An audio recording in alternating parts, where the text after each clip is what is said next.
Ladies and gentlemen, what's good, everybody? Welcome back to the channel today. Ladies and gentlemen, you are talking sports with MG Johnson. Today, we have a very fun live stream today coming at you. We have the NBA Midseason Awards presented by me, and I am not alone today. I'm here back with the special guest, my guy Corrupts. You guys already know who he is. Let's bring him up on the screen. What's good, everybody? And Corrupts, how are you doing, sir? Hello, guys. You're talking sports with Corrupt today, and I can't wait to get into this stream. This is a very stream. I always look forward to All Star Weekend, not just to Mhm, talk about this stuff, but always. I mean, my bad, not to always talk about All Star Weekend, but mhm, because the mid season awards, the predictions, we're like looking back on who we had beforehand, and we mhm, discuss, we talk about the future and what could happen for the rest of the season. Because now mhm, football is over. It is now peak basketball time. March Madness mhm. is coming up, NBA playoffs is coming up, and there's a lot of tight races in the awards. Yes, sir. Yes, sir. I can't wait. But what's up, everybody in the chat? We got Jacob, Denzel, Bears Fury. We got Greg, Big Play Slay, Iverson. What's good with everyone, man? Make sure you guys hit the like button and subscribe to Grub's channel. As you see at the bottom line here, Yes, his sir. channel link is in the description. So go check that out. But ladies and gentlemen, we got a fun live stream here today with a lot of good topics. So we're gonna start off before we get into our midseason predictions. We gotta talk about what we just seen this weekend. We're gonna go through our NBA All-Star recap, kind of just talking about what we like, what we didn't like, and everything we've seen. So corrupts. Let's start off with Friday. We had the Rising Right. Stars Challenge, and it was all right. But what was your overall thoughts on it? I actually did. I actually liked that a lot. Um, I liked the tournament idea. I liked the teams. I liked, and I loved the G League ignition Hmm. additions to the teams because it um, gives a chance for them to be known as future NBA players for like their main audience and yada yada yada. Hmm. Rising Stars game was really cool. Get rid of the clutch shots thing, the clutch points challenge or whatever. Get rid of that. Get rid of that and put Hmm. something else in there. Um, yeah, that was. I think I liked that a lot. What were your thoughts on it? I mean, the Friday, I liked it. It was cool. I liked the tournament style. I feel like all the games went by faster. I feel like, the way that it went, it was very smooth. I think that, going having it go up to 50 and the last game go up to 25, it makes it not too long, but it's not like a short like pickup game to 21 either. It's a good flow of the game. You get some young guys to get some recognition. Some guys who, like some Oklahoma City Thunder players like Josh Giddey. You have some, some players that teams don't really watch, and then like you said, the All Star game. I mean, not the All Star game, the G League edition was really cool too. Getting some of the younger guys, the unknown guys, some shine, give them some praise because they will. The G League Ignite players, at least, will be future NBA draft picks. So definitely to get them, in some NBA competition. They get to meet some players. That's just I feel like it's just all around good for them. But I did not like what the middle clutch this clutch shot in between the games were. I didn't like that. I feel like it was just pointless. Now I get it. It was because they did it to get the teams a little bit of rest before going into the final game. But you got to add something else, or just do like a show, like someone rapping or singing or something. Definitely, if you want to kill time or something. But I just don't like the that competition. I feel like it was just very like I don't know. And Scotty Barnes, I mean, my boy. It just kept missing. It was right there. He just kept missing, bro. Bro, he put up 4 shots. I was like, It bro, was right there, what bro. happened? You know, I have an interesting idea because I don't Hmm. like the skills challenge, but the skills challenge is not like a horrible idea. It's not like Hmm. it's a bore to watch. It's not. It's something to put on, right? And it's Hmm. certainly better than the clutch shots challenge. So Hmm. why not have the regular, not this long version, but the regular version, like with just two people going at it of the skills challenge in between those games, Hmm. and just have the dunk contest and 3 point contest for Saturday. Yeah, they could do That's that. why. They could do that. Speaking of Saturday, we're gonna move on to Saturday here. We had the 3-point contest, and this one was a shocker for me for the 3-point contest. What was your thoughts on that? Um, I think we both said that Cat was gonna be last. Yeah, So that's a very big L. Zach Levine was last, actually, yeah. which was very surprising to me. Patty Mills, my choice, got fourth, lost by one to Hmm. freaking who was it? To Trey Young. Trey Young. Um, but yeah, I really liked the 3-point contest. It was easily the best part, besides the All Star game, in my opinion. It was easily the best part. I'm never too big on the 3-point contest like other people are. My favorites are still, if it's a good dunk contest, it's literally the best thing of everything in All Star weekend. And the All Hmm. Star game, I like it slightly more than the 3-point contest. But 3-point contest was the most consistent thing for many years, and this didn't change. Karl Anthony Hmm. Towns winning it, I love Karl Anthony Towns winning it. Yeah, Luke Kennard, shout out to him. He came out and put up a fight, man. Came out first round on fire. But Bear Series says, if I recall, that Bear Series said that the Rising Stars might be his favorite thing. He liked it a lot. And maybe his favorite thing he said was looking forward to was great. So basically, he's saying he loves the Rising Stars game and he was looking forward to it. Yeah, I do too. Big Play says put some respect on Karl Anthony Towns. Hey, like I said it in my and when I was explaining why I had him last. He's a good shooter, but when you gotta pick up the ball and shoot it like 20 times straight, that could for a big man, I just didn't see it happening. But hey man, anything's possible, bro. Anything's possible. Josh Giddey passing was legit in the skills challenge. Yeah, I expected Josh Giddey to be a good passer. The dunk contest was trash to Zayden. Yeah, but my thoughts on the 3-point contest, like I said, Luke Kennard came out to play, man. He came out to play. Um, I'm surprised that Trey Young didn't win it. Or like when I seen the last three guys, Trey Young, Luke Kennard, and Cat, I'm like, all right, Trey Young got this. But hey, yo, he was hitting the Mountain Dew balls though. He was hitting the Mountain Dew balls. So I wasn't surprised on Trey Young not winning it because he's slightly known to be a shot shocker at times. mhm, To be fair, and if he was mhm, off for just a couple of racks, he was not going to win, in my opinion.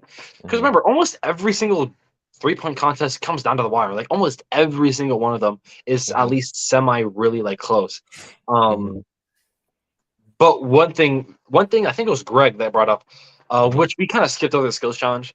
The mhm, skills challenge groups were kind of ass. I agree with you. The mhm, works were cool. Cavaliers. I thought that was a little bit weird because you had like a team chemistry type thing and they're like teammates together. So I thought that was a mhm. little weird. And the Antetokounmpo's no. Um, I said they would come in last, bro. hey, I wanted to be different. Okay, I just wanted to be different. Okay, I like Giannis. He's a top 5 favorite player of me. This right now. Yeah, So like yeah. Uh-huh.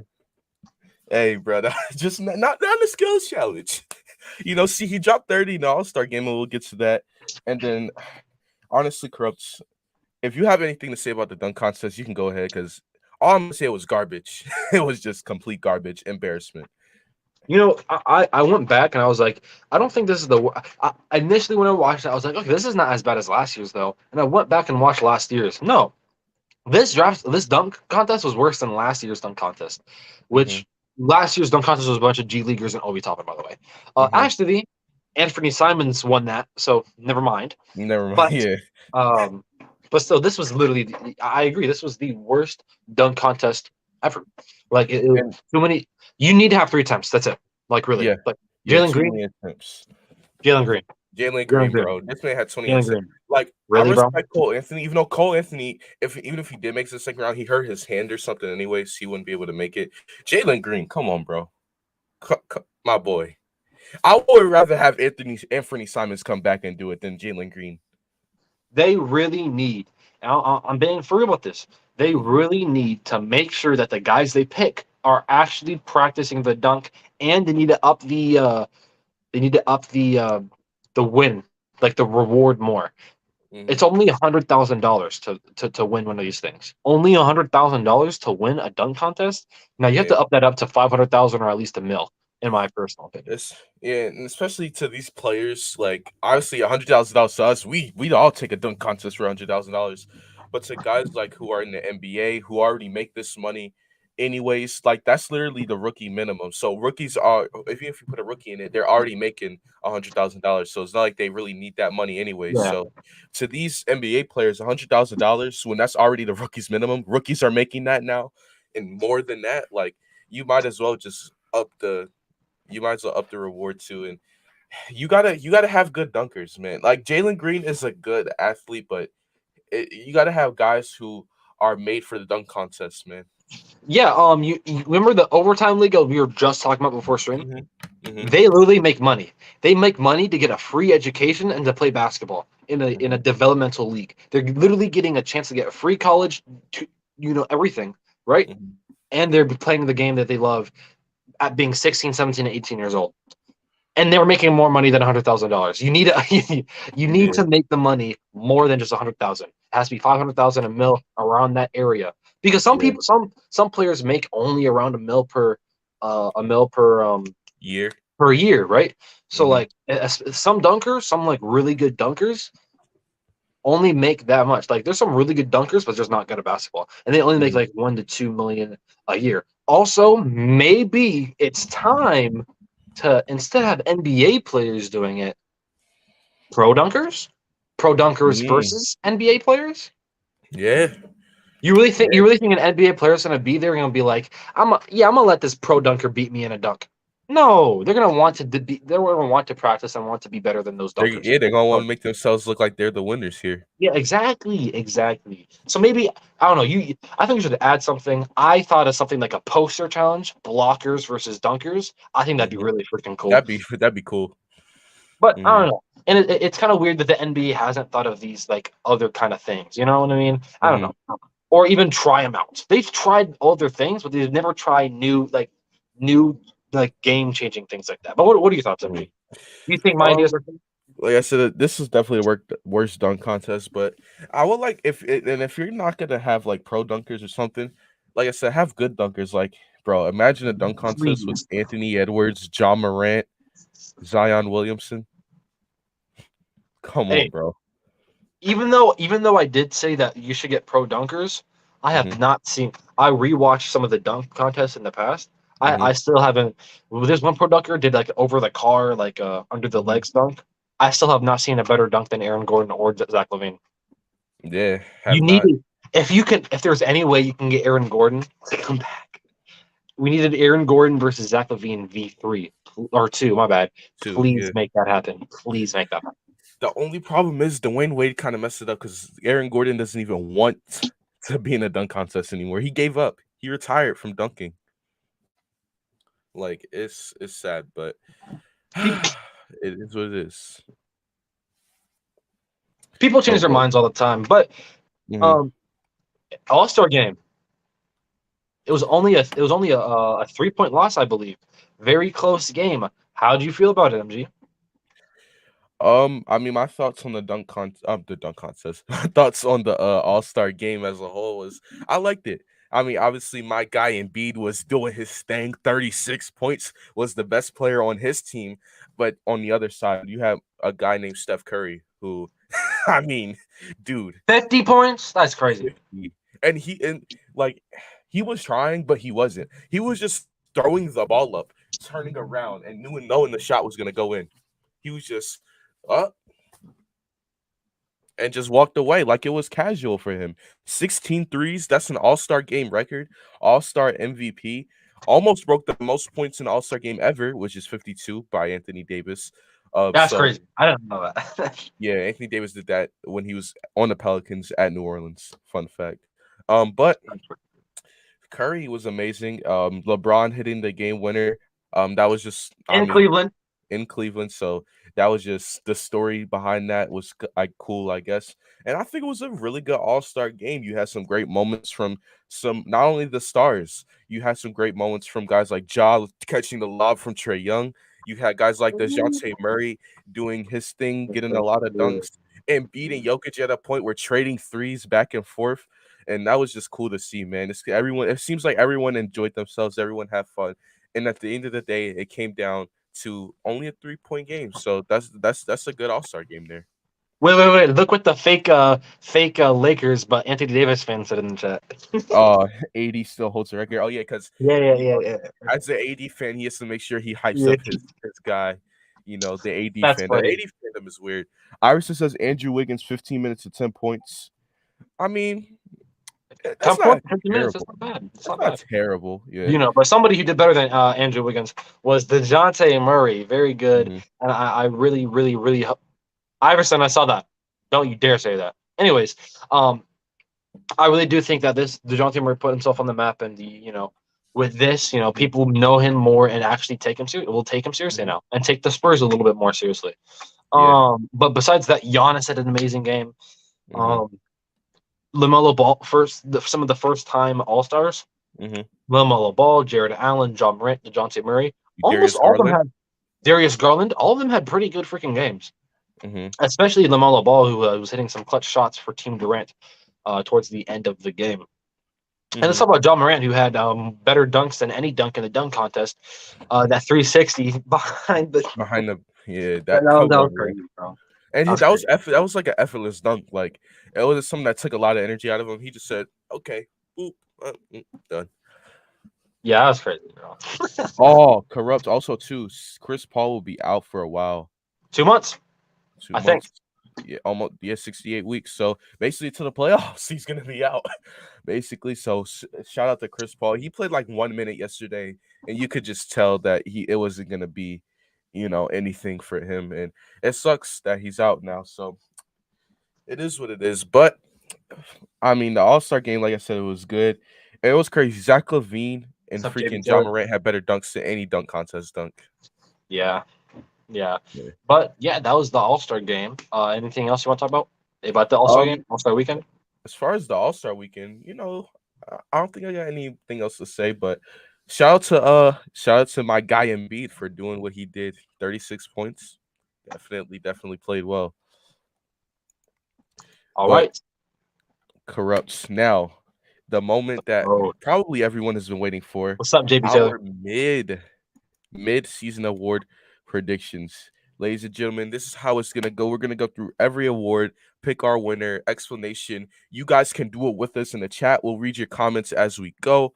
So, ladies and gentlemen, y'all want to drop y'all comments as we go through our predictions. We'll give our explanation, our pick, and we'll read some of your comments. So, you want to play along with us? Let's do it. And I think the first award, you know, shout out to the young guys here who've been doing well this year. We're gonna start off with the rookie of the year. Corrupt, who is your guy and why? So I think we're both gonna go with the same guy, Mm-hmm. Evan Mobley. He just has the best impact. Also hit a half court shot in All Star Weekend. No, but that doesn't matter. But no, he had the biggest impact for the Cavaliers. Yep. But I'm gonna take my time and shout out other rookies. Franz Mm-hmm. Wagner has been really, really freaking good. Mm-hmm. Kate Cunningham has been good. Ooh man, Chris Duarte, Scotty Barnes has been really good. Josh Giddey, the youngest, Josh Giddey. uh, the youngest NBA player ever to record a triple double. Herb Jones, who I really like. A lot of nice underrated guys starting to. It's showing that this is a very deep draft class, and Mm-hmm. Rookie of the Year could still change. Really could still change. They could, man. I mean, look, Franz Wagner, the first month of the season, no one was really thinking about him. And then the last month and a half, 2 months, now he's playing himself into the top 5 candidates. But with that being said, I'm gonna go with my guy Evan Mobley as well. Um, Averaging 15 a game basically with 8 rebounds, doing very, very well. He's, I'd say, like the number 3 option currently on the Cavs right now, behind Garland and Mr. Jared Allen. And Mobley's doing his Karis thing, LeVert. man, and Karis LeVert too, yeah. But Evan Mobley, and the thing about Evan Mobley I love is his defense. His defense not only in the interior in the paint, but he also has good pick and roll defense, can very well good switch defender, and like I said, averaging 15 a game, solid efficiency on 8 rebounds as a rookie. Man, I'll take that any day of the week. And Evan Mobley is a starter, a quality starter on a playoff team, and that's exactly what you want out of your rookie of the year. Kate Cunningham's playing well too, though. Franz Wagner, Scotty Barnes, who doesn't know how to make stuff in skills challenges, but in real life he makes layups and stuff. but um, but yeah, so I got Evan Mobley here, and let's see. Everyone in the chat has Evan Mobley except for Denzel. He's gonna say Kaminga, but Warriors fan. But he has Evan Mobley as well.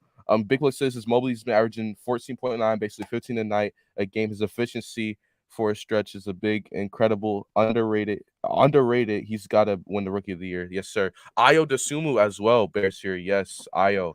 Ayo Dosumu deserves to be in those conversations, and obviously the GOAT Jaden Springer's like no, um, but yeah, man, Yeah, Mobley as Rookie of the Year. I like that.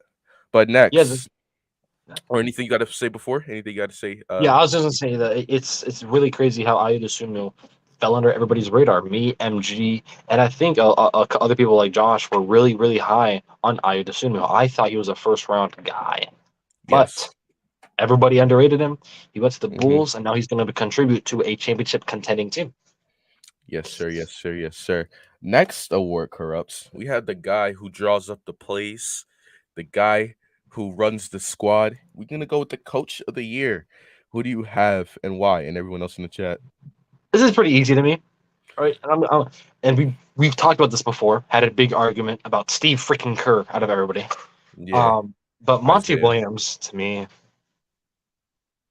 I think he's Okay. got to be coach of the year. Michael. Oh, you got something different. Okay, interesting. Mhm. Um, I could see Billy Donovan winning it from the Bulls. Big switch Mhm. around from the Bulls. I like that a lot. But I really do believe that Monty Williams deserves it. I mean, I don't expect the Suns to lose the first seed. I really don't. Even with Chris Paul out, I like the other guys around him. Mhm. And Monty Williams, everybody.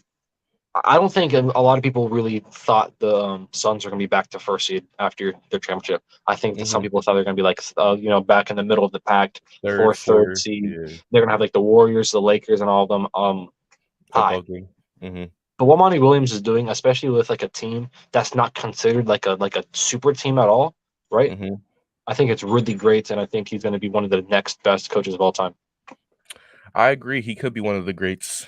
But with that Um, being said, corrupts. My coach of the year is Billy Donovan from the okay, Chicago Bulls. I just think, first off, shout out to I, Monty Williams, man, and I think he that's, could be one of the best. But Billy Donovan taking the Chicago Bulls to what they've been doing this year, a top three team in the East, tied for the first spot as of right now. It's just amazing. I mean, you look at what they've done. First off, shout out to their GM Carnesovas for constructing this roster. But DeMar DeRozan was considered one of the worst signings in the NBA offseason. And what Billy Donovan has done to get Levine in an All-Star game, get DeRozan, Kobe yeah, White is looking like a new great player when people were starting to give up on him last year. But Kobe White has been playing very well. Ayo Dosunmu as a rookie has been comfortable. Vucevic, I know he's been a little bit inconsistent, but he's been playing well as the third or fourth option on that team this year. And then when Lonzo comes back, they are the one seed in the Alex East when they are Caruso, healthy. Alex Derrick Jones Caruso. Jr., They are tied for the one seed in the East without two of their bro, guards, Lonzo and really Caruso. good. So Billy Donovan's just been amazing this year. What he's done with the injuries, making adjustments when he's needed to, having DeRozan back to his all-star level type of play. I mean, it's just great. And DeRozan probably should have been all-star last year, but Okay, but you saw my face. You were like, you saw yeah, my face. Like, but shout out to Billy Donovan though for coach of the year, man. And Jose has Monty Williams. Oh, underrated one says because it says Jason Kidd has the Mavs as the fifth seed. The Mavs were at the fifth seed last year, though. I feel like nothing changed with them. Nothing. Literally, the Mavs that's the Luka last Doncic. ever since Luca was there, they've That's Luka literally Doncic. been like the fifth or fourth seed. Literally the whole time. The Mavs literally don't change. They're That's Luka literally just Doncic. the fifth seed. It's not Jason But Kidd. It's Luka Doncic. yeah, Luka Doncic is the team as of right now. Corrupt's dogs disagree with that. Corrupt. I Yeah, think your dogs think that Jason Kidd is the coach of the year. But but yeah, Monty Williams, I like that. Um, I think it's and only those two. By the way, I think it's yeah, literally. I don't think it could be anybody else besides mm, Billy Donovan or Monty yeah. Williams. Iverson says he could see Taylor Jenkins from the Grizzlies or JB Bickerstaff from the Cavs as well. Those can be underrated ones, but I think when you look at the top of the top, I'm definitely gonna go with Monty Williams and Mr. Billy Donovan. Bear Series says, "Oh yeah, MG. The fact that we made all these moves, not consider a superstar, gonna be interesting. How Billy Donovan uses Tristan Thompson, which is a new signing, and we weren't a playoff team last year, and now this year you guys are. Yes, and it's interesting to see what the Bulls have. But Corrupts, any last words on the coaches? No, all really good. All right. Now the next position, we need to see who worked on their game in the offseason and who got better. Oh, this is We're so gonna hard. we're gonna go to the most This is so hard. improved player. This is hard. This is a This is hard one, really man. hard. Because this kind of changed from like when the season started to now. Yeah. I want to go first right here. You can go first. Go first. My most improved player is Ja Morant. Miles Bridges was a very close second, though. What Miles Bridges has done, I last year, I ain't gonna lie. I thought Miles Bridges was just a dunker. I honestly thought he was just a dunker. But expanding his game, taking more Nope. jump shots, still being that lob threat, still being that great dunker, putting up 20 points on any given night, averaging, I believe, around 18 to 20 points a game, somewhere around that, doing what he 12 does. to 20 points. Yep, and it's consistent. Last year Miles Bridges used to have like 2 or 8 point games or 5 point games a day. He'll have like his 120 point game, but now he's a consistent 12 to 15 to 20 points a night, doing what he does. And I see some Dejounte Murray's in the chat, and I think he probably is going to be my third place guy, and he really made it a consideration. But to my winner, John Morant. I mean, he's literally made the Grizzlies a play-in team to a guaranteed playoff team. They are the third team in the Western Conference, fighting with that number 2 spot with the Warriors. And John Morant, his performances against elite players is really what did it for me. Going up against LeBron James and Anthony Davis and completely beating them. Going up against Steph Curry, Clay, or I don't know if Clay was back, but going up against Steph and Draymond and Wiggins, outplaying them, going up against these high level opponents, going up against the Suns, not backing down. John Morant, literally against elite level competition, has elevated his game to the next level. So I'm gonna go with John Morant for my most improved player. Who you got? So there's a lot of different names I see in the chat. There's like Desmond Bain, Jared Allen, Mm, Darius Garland, Javontae Green. Well, honestly, to me, and you know what? I'll say there's 5 options to me, right? I'm okay. gonna go with John Morant Mm-hmm. because he went from like young, promising player Mm-hmm. to basically superstar with like top 5 potential in the league. Mm-hmm. You need that in 1 year, in one off season, Mm-hmm. right? Miles Bridges went from a role player to a solid starter, right? Mm-hmm. The thing about DeJounte Murray is that he went from a solid starter, like solid starting point guard, to just an all star. And I think that's a very, I don't think that's a big enough gap like John Morant or Miles Bridges has had. But Mm-hmm. an underrated guy who I do have as better chance than DeJounte Murray is Mm-hmm. Anthony Simons. He Oh, I went from forgot about seven that one. seven points a game to 17 points a game, and he's been Mm-hmm. putting up 30-point games with the Blazers. I really do believe by the end of the year he's going to have more than 17 points a game. I really do believe that, especially with Mm-hmm. Damian Lillard out. So Anthony Simons is my third pick, and I'm honestly fine with any of them. If unless it's something out of like if Desmond Bain wins it, I'm gonna be pissed. To be honest with you. Yeah, But honestly. like those 4 or 5 guys I just named right there, if you pick any of them, I wouldn't be too mad. I wouldn't personally, as a Spurs fan, I would not understand the Dejounte Murray one, um, just because he's already showed that he can do this last year. Guys like Miles Bridges, John Morant, Anthony Simons did not do that last season. Um, so yeah, that's my thoughts on most improved player. And Bear Series says was Green stats. So Javontae Green went from 2 points a game to 7 points a game. I think what really improved with Javontae Green is his defense and what he Good player, does. Good good role player. player though, solid role player, definitely. Um, and yeah, I mean this was one of the hardest awards to predict because you got a lot of guys who made some tremendous improvements this year, and I know he's a year 2 player, and this award doesn't go to year 2 players because obviously you should get better from your rookie to your second Yeah. year. But Tyrese Maxey, my Oh guy, God. he could be in it. But like I said, this award doesn't go to year 2 players because you expect a year 1 a rookie player to go to year 2 players. I don't think a year 2 player has gotten this award in so long. See, the thing But about that though is that like mhm, Anthony Simons, he was a rookie last year, but no, mhm, he was undrafted. He was literally undrafted. mhm. He was either undrafted or very very late second Or round pick. yeah, So him exactly. going from that to honestly a really good starting piece, and if he Mhm, improves and if he keeps on doing what he does, maybe he makes an All Star appearance and maybe he's the second option for the Portland Trailblazers. mhm. That's why I think Anthony Simons is very slept on and honestly could still win this award. It's a very very tight race, by the way. Very very very tight race. 100%. All right. Now, we're going to see who's the best guy when it comes to coming off of the bench. Who can play great when they're not the starter, but they're the sixth man. We got the sixth man of the year award, Corrupts. Who do you have winning and why? Tyler Hero. It's pretty simple. Averaging 20 points a game off the bench. He's like might be the second best scoring guy on the Heat right now, honestly.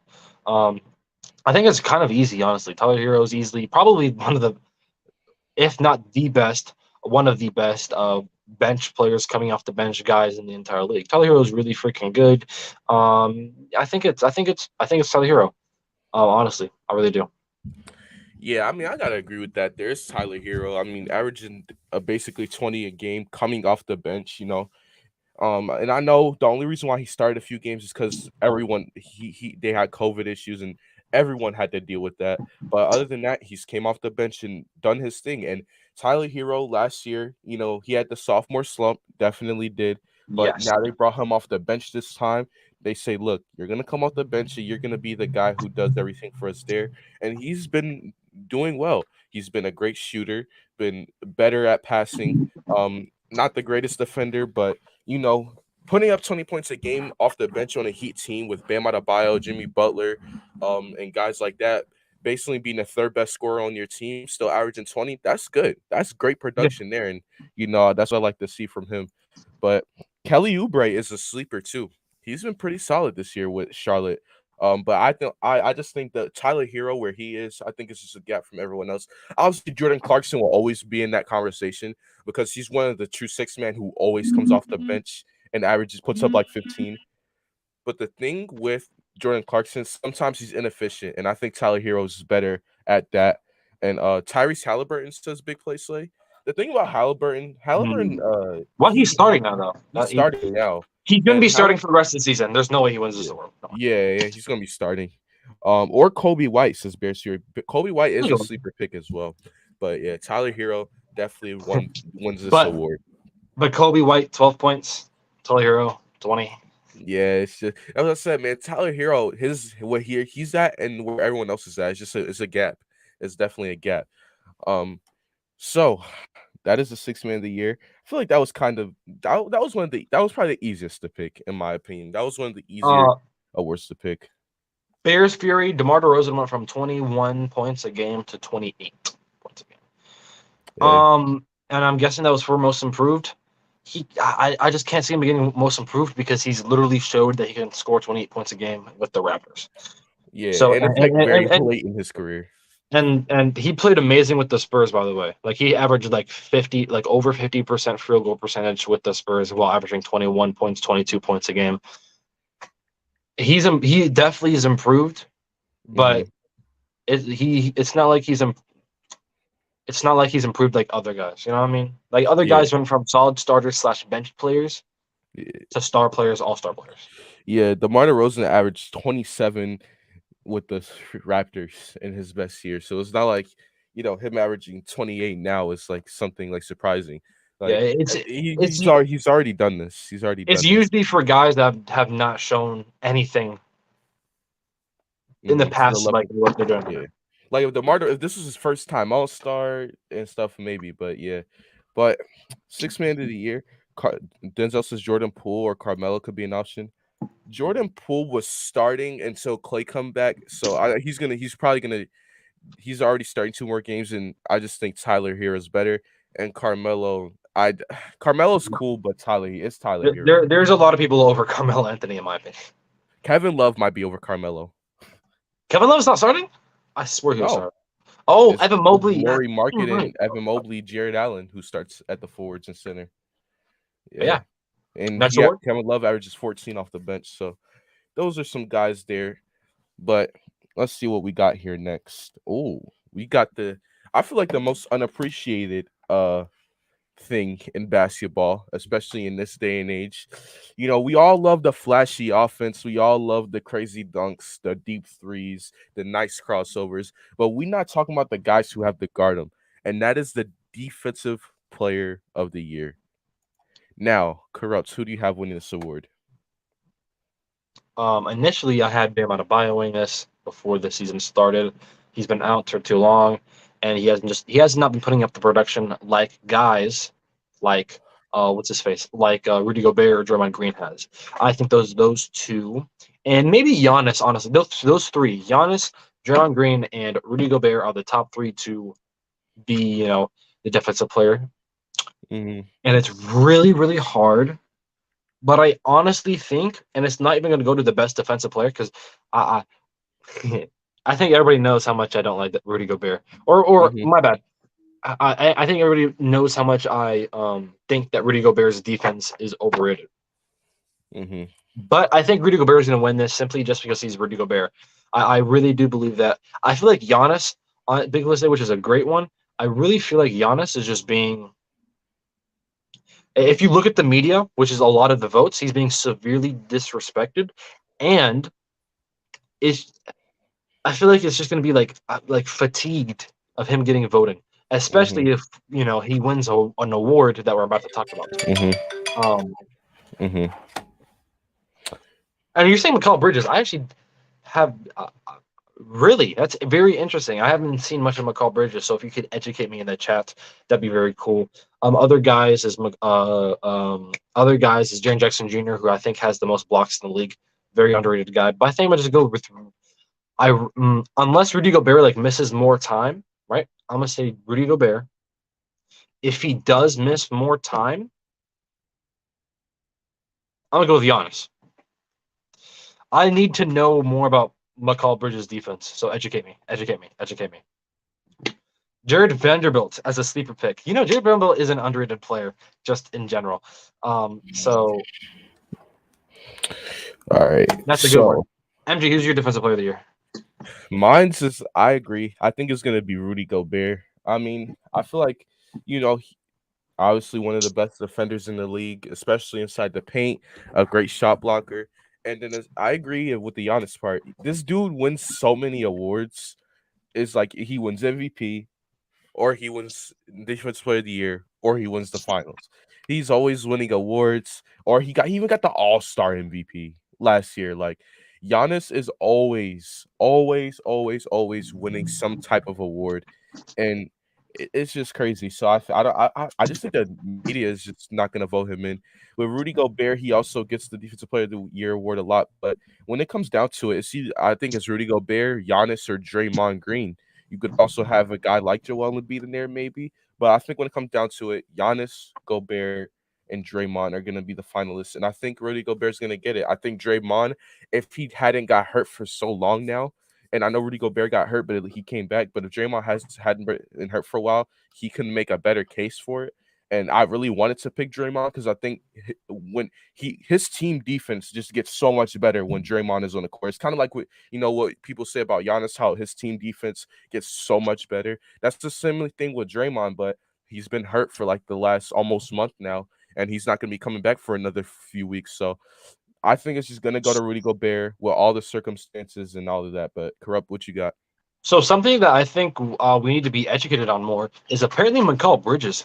Apparently McCall Bridges is ranked number 2 right now, and Okay. I need to get educated on that. I need to watch more McCall Bridges because I haven't really seen much of McCall Bridges talk this year. Mhm. Have you?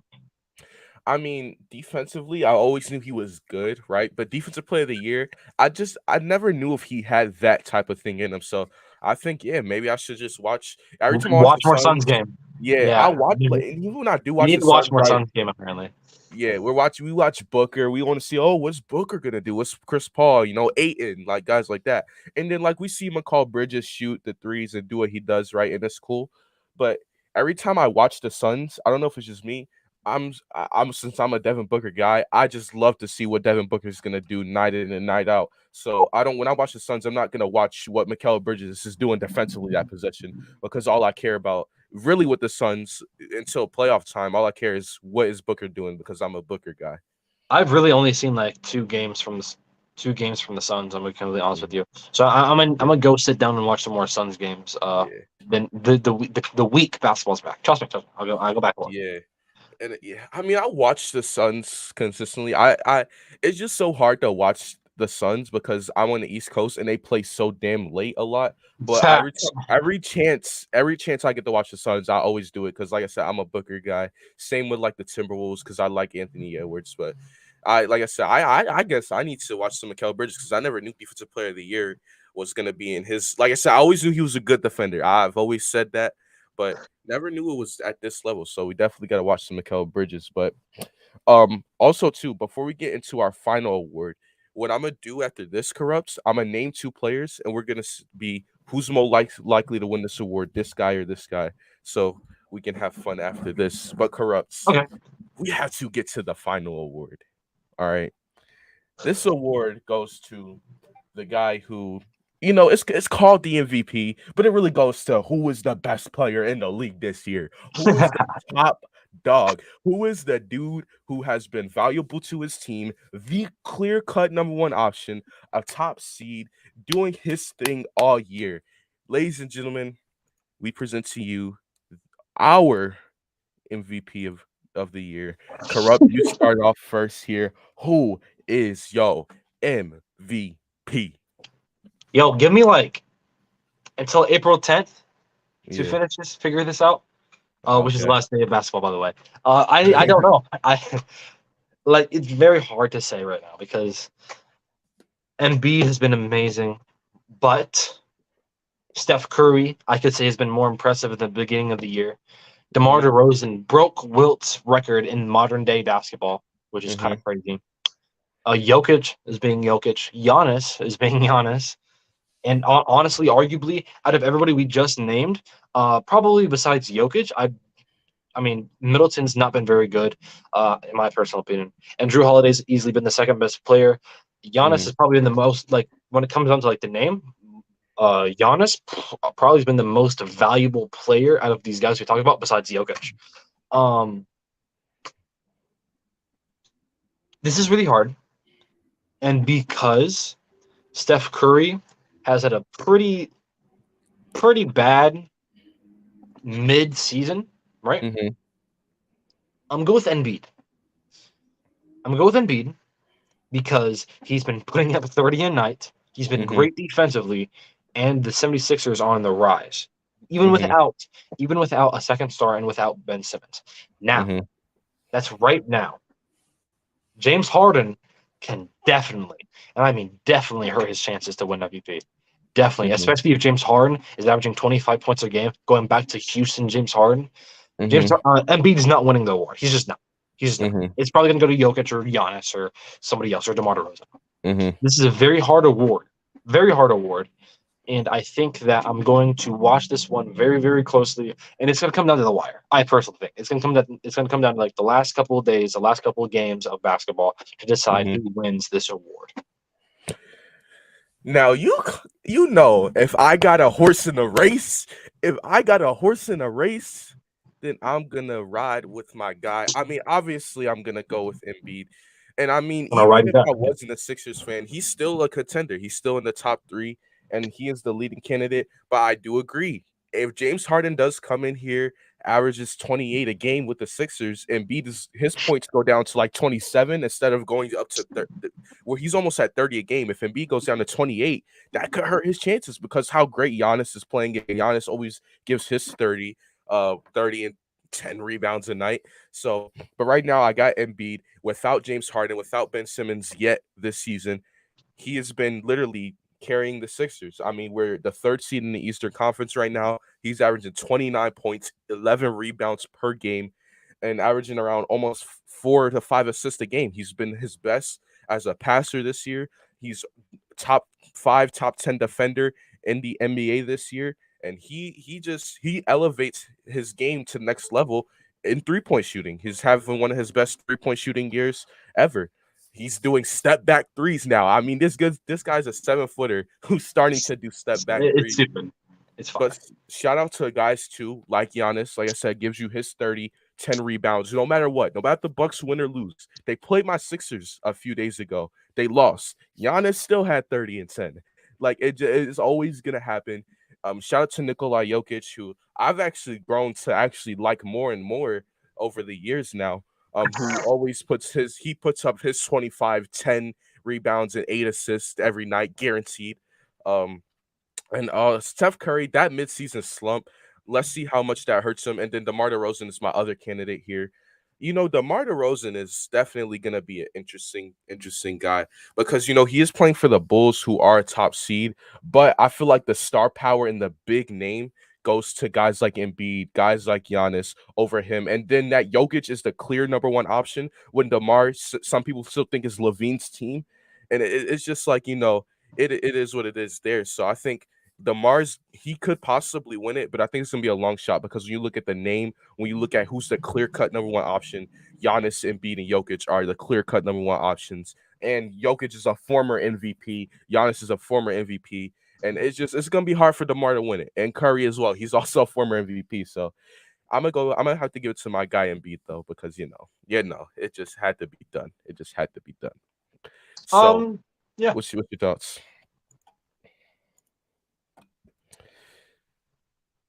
Correct. Those are our picks. I Yes. can't wait to see what else the rest of the season beholds for the awards, Mhm. especially the MVP race. I cannot wait for that. What's up, Raya? How you doing? So, what's the next topic? What are you doing? So I want to do something right today. We're gonna call it "Who's Most Likely to." I'm gonna ask a question, and everyone, including y'all in the chat, we're all gonna answer it. So I'm gonna ask who's. So here's an example. You don't have to answer this. Who's most likely to win a championship first? Anthony Edwards or Zion Williamson?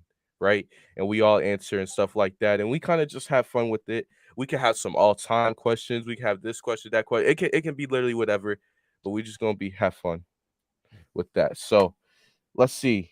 Appreciate that big play, Slay. Appreciate Thank you, that, Big sir. Fred. What's up, Rhea? Embarrassing, he said, Anthony. Yeah, he still answered the question. So, corrupt in the chat. Our first question of the day: Who's most likely to win an NBA MVP? And we're actually gonna bring up Anthony Edwards. Is out of him or Mr. LaMelo Ball? LaMelo Ball, easily. LaMelo Ball Okay. is a higher name, higher market. I think. Sorry, I heard. Mm-hmm. Um, I think LaMelo Ball just brings more. I think LaMelo Ball will be better in the future, and I think it's clear that LaMelo Ball is the better player. I mean, first off, if Go Anthony ahead. Edwards stays with the Timberwolves and Karl Anthony Towns stays with the Timberwolves, that's going to hurt his chances. While LaMelo Ball is quite clearly the cut best player on the Hornets. Um, Probably going for the future. He's the number one guy. Edwards is not the number one guy right now. So I think that LaMelo Mhm. Ball has the better chance. I think LaMelo Ball has better potential than Anthony Edwards in my personal opinion. So See, this is actually closer than you think. This is actually a little bit closer to me. Like LaMelo Ball is the number one option. Anthony Edwards isn't clearly the number one option yet, but obviously, I mean, Anthony Edwards has a better team around him, so and that does hurt. But you know what, bro? I'm gonna be different today. I'm gonna go with Anthony Edwards, and here's why. Anthony Edwards, yes, I guess LaMelo Ball has a higher name. I mean, LaMelo Ball's had 1 million followers on Instagram since he was like 10 years old, bro. I mean, dude's been basically famous his whole entire life. But Anthony Edwards, I mean, not even in the future, but what he's doing this season, averaging 20, almost 22 a game. I think Anthony Edwards can be a guy who can average around 28 points a game and win the MVP. I think he can do that, even with Karl Anthony Towns on his team. I think that Anthony Edwards has the ability to be a superstar and to be an MVP. I think he can average 28. I think he can he can have solid efficiency, and I think he can really make the Timberwolves a really great playoff team in the future. It depends, obviously, other things the Timberwolves have to do to build around that and build around his talent. But I think Anthony Edwards has a chance. LaMelo, I do think, has the chance to do the same. I think he has obviously the better passing ability, but and maybe better rebounding. But scoring wise, Anthony Edwards can light up the scoreboard. He has a good name. He has highlight plays. So I'm gonna give it to Anthony Edwards. But let's see what the chat thinks here. Um, so let's see. Bear Series says or Big Play Slay says LaMelo.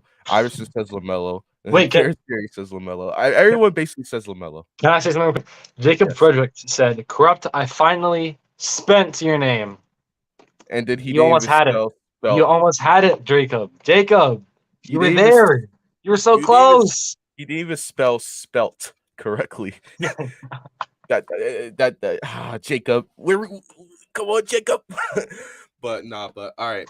Who's most likely to win an NBA championship first? Jimmy Okay. Butler or DeMar DeRozan?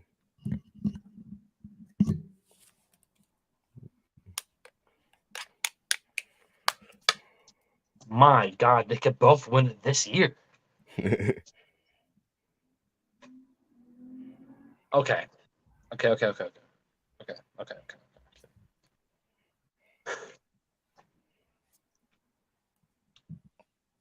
Am I the only one? And then we can get this hmm discussion. We can get in this discussion. hmm Am I the only one that when I look at this Heat team, it's a great team, and I have underrated it personally multiple times. But when I look at this team compared to the Nets, the Bucks, the 76ers, and the Bulls, I think the Heat in the playoffs are going to falter. And I think DeMar DeRozan and the Bulls, and it's not just the star talent on the Bulls, right? hmm I know the Heat have depth too, but I think the Bulls have better depth. But what the Bulls are doing and what DeMar is doing without their other players that will be significant for a playoff run, and will be back soon. I'm gonna have DeMar DeRozan winning it before Jimmy Buckets. Has a better chance, in my personal opinion. You know what? I agree. I agree with that. But this is very hard. Both have great coaches, right? Both have a solid team around them. Both are tied for the number one spot in the East at 38 wins, 21 losses here. It is so hard, but I'm gonna go with DeRozan because not only does DeRozan, I believe, have the slightly better depth. I just think with Zach Levine, with Lonzo, they'll have more years to win it, right? With Jimmy Butler, I don't know, bro. Jimmy Butler has not fall off. He's still an all star, but I don't know if Jimmy Butler will ever get back to what he at his peak. I think Jimmy Butler has already peaked, where DeMar DeRozan is arguably at his peak right now, and Zach Levine is still gonna peak, and Vucevic could be more consistent. Lonzo still has a chance to peak even better. I just think with the Bulls team, I feel like they have more peaking to do with the Heat, other than Bam Adebayo and Tyler Hero. I think a lot of those guys have already peaked. You look at guys like Kyle Lowry, he's already peaked. Jimmy Butler, I feel like he's already peaked. You look at guys like freaking PJ Tucker, he's just a really good role player on a championship team. So when you look at the Bulls team, when you look at the Heat team, I just really think that the Bulls have a lot more. They can get better still, and it's crazy because they're having an amazing season. Where I just don't know if the Heat has any more other than Bam Adebayo and Tyler Hero. How much better can they really get? Is the question, and I think the Bulls will have more chances to win titles for the years to come. I believe so too. So yeah, next one. All right, Corrupt. Who is most likely to hit 5 threes in a playoff series? Ben Simmons or Rudy Gobert? Ben Simmons. It's Ben Simmons, and I say that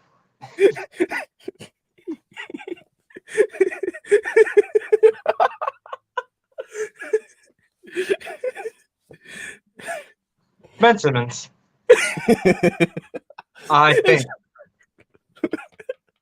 bro. Why am I like hesitant on this? This is stupid. It should be Ben Simmons. Like it literally should be Ben Stupid Simmons. question. It's a stupid question, but I'm gonna go with Ben Simmons as well.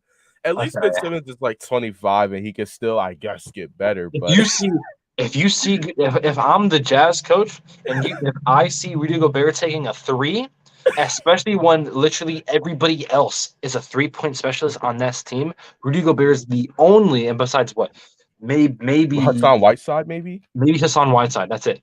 Besides him and Hassan Whiteside, they're like the only big men on the entire thing. They're the only guys that don't shoot threes. If I see Rudy Gobert take a three and we're not up and we're not blowing out the team and it's not wide open, I'm benching Rudy Gobert for the rest of the playoff series. So I'm gonna go Ben Simmons. I'm gonna go Ben Simmons. Yeah, at least Ben Simmons is 25 years old. He can get better, right? He can add that to his game. We'll see. I mean, obviously, they're both probably not going to do it, but who Ben Simmons is probably more likely to do it. All right, who is more likely? All right, to become a bust like Cade Cunningham. We're gonna give you three players: Cade Cunningham, Evan Mobley, or Scotty Barnes. Who's out of the three? Which one Okay, of them are most likely to can I become a bust? shift that a little bit? Okay. Can I change the question a little bit? Yes. Because okay, I'm gonna go with Cade Cunningham, Okay. Jalen Green, Oh. Jalen Suggs. Oh, that's a better question. Because Okay. all three of them have had disappointing areas in their game. Mm-hmm. Cade Cunningham would be the biggest bust out of them, but I wouldn't be surprised if it happened. Right? Mm-hmm. Okay. Who's more likely to? Who's more likely to? Who's more likely to become a bust? Yeah, out of those three players you named. Jalen Which Suggs. one? Jalen Mhm. Suggs. He has not looked good with the Magic, and he's all the time in the world. He's being outplayed by the other rookie, Franz Wagner. And Who's honestly, the taking the things hard you one? see from Jalen Suggs has just not been good. It's not impressive at all. But I'm gonna tell you this right now. I'm telling you this right freaking now. Right? Mm-hmm. Out of all the rookies that I love in this draft class, right? Mm-hmm. Notice how when we brought up rookie of the year conversation and I talked about all the rookies that I liked, notice how I only mentioned Cade Cunningham in that. Mm-hmm. And I am lower on Cade Cunningham than most other people are. Cade Mm-hmm. Cunningham is a good playmaker, right? And Mm-hmm. he can score, and he's had those promising moments where he scores and he's clutch. But he's Mm-hmm. very inefficient. 39 field goal percentage. Jalen Green, Mm-hmm. the same thing, very inefficient. And I don't want to get into Jalen Suggs' inefficiency. Oh my gosh, it is horrible. It is really freaking bad. But even Jalen Mm-hmm. Suggs has some games where it's like, okay, Jalen Suggs, good stuff. Mm-hmm.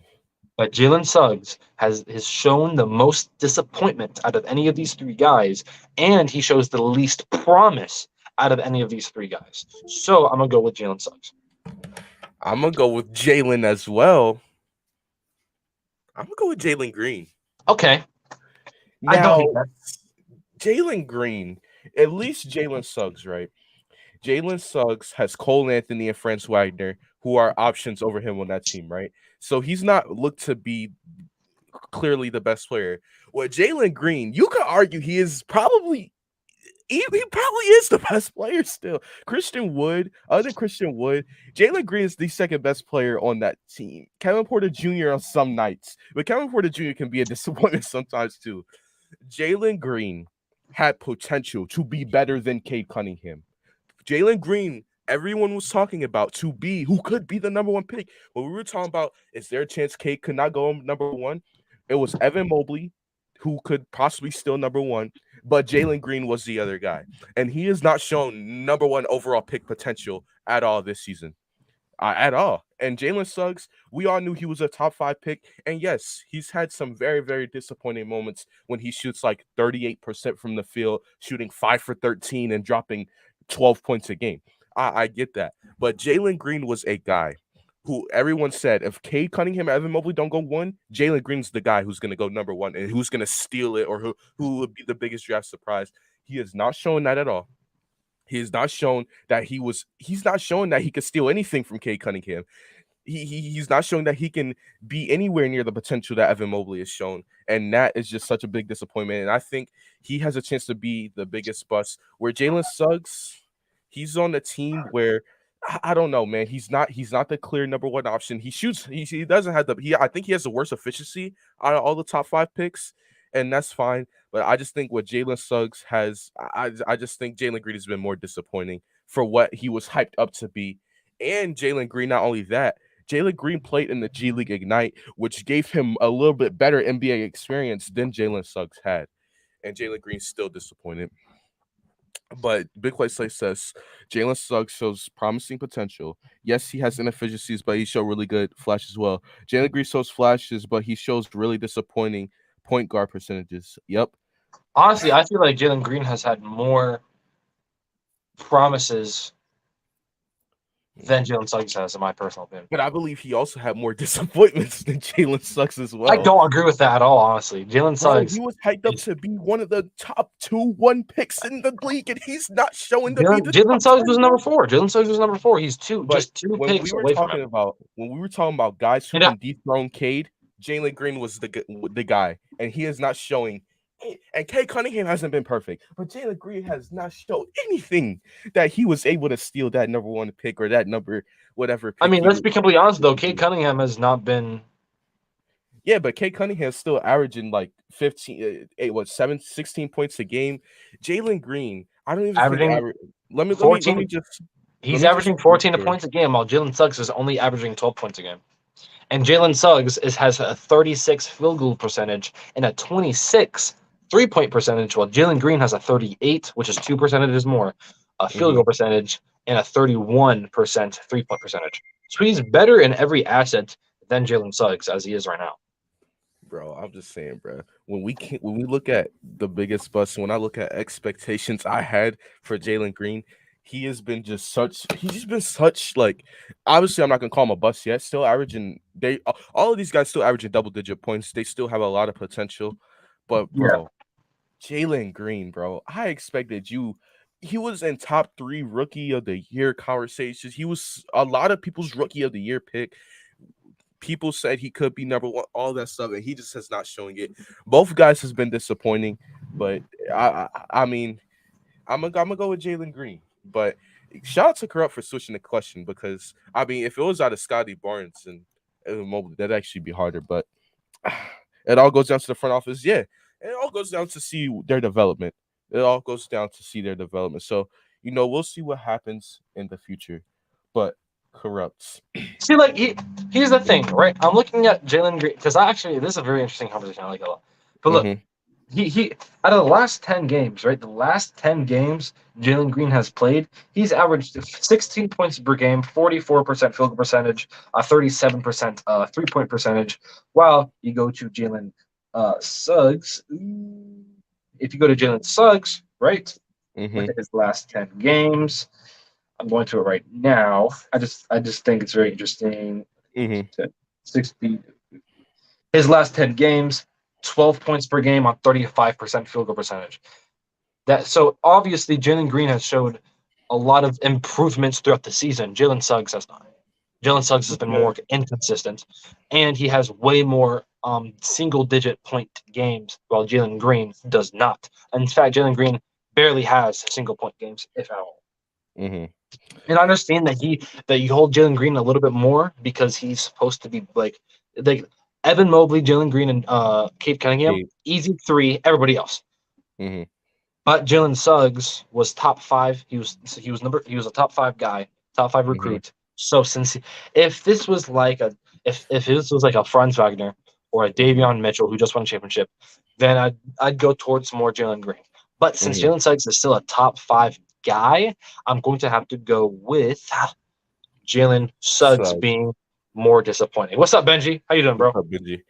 All right, but ladies and gentlemen, make sure y'all sub to Corrupt's channel, man. Link in the description before we get to the next question. Make sure y'all hit the like button as well. Corrupts, Yes. who is more likely to become a top 5 player ever? Steph Curry or Kevin Durant? Who's most likely to jump into that top 5 ever?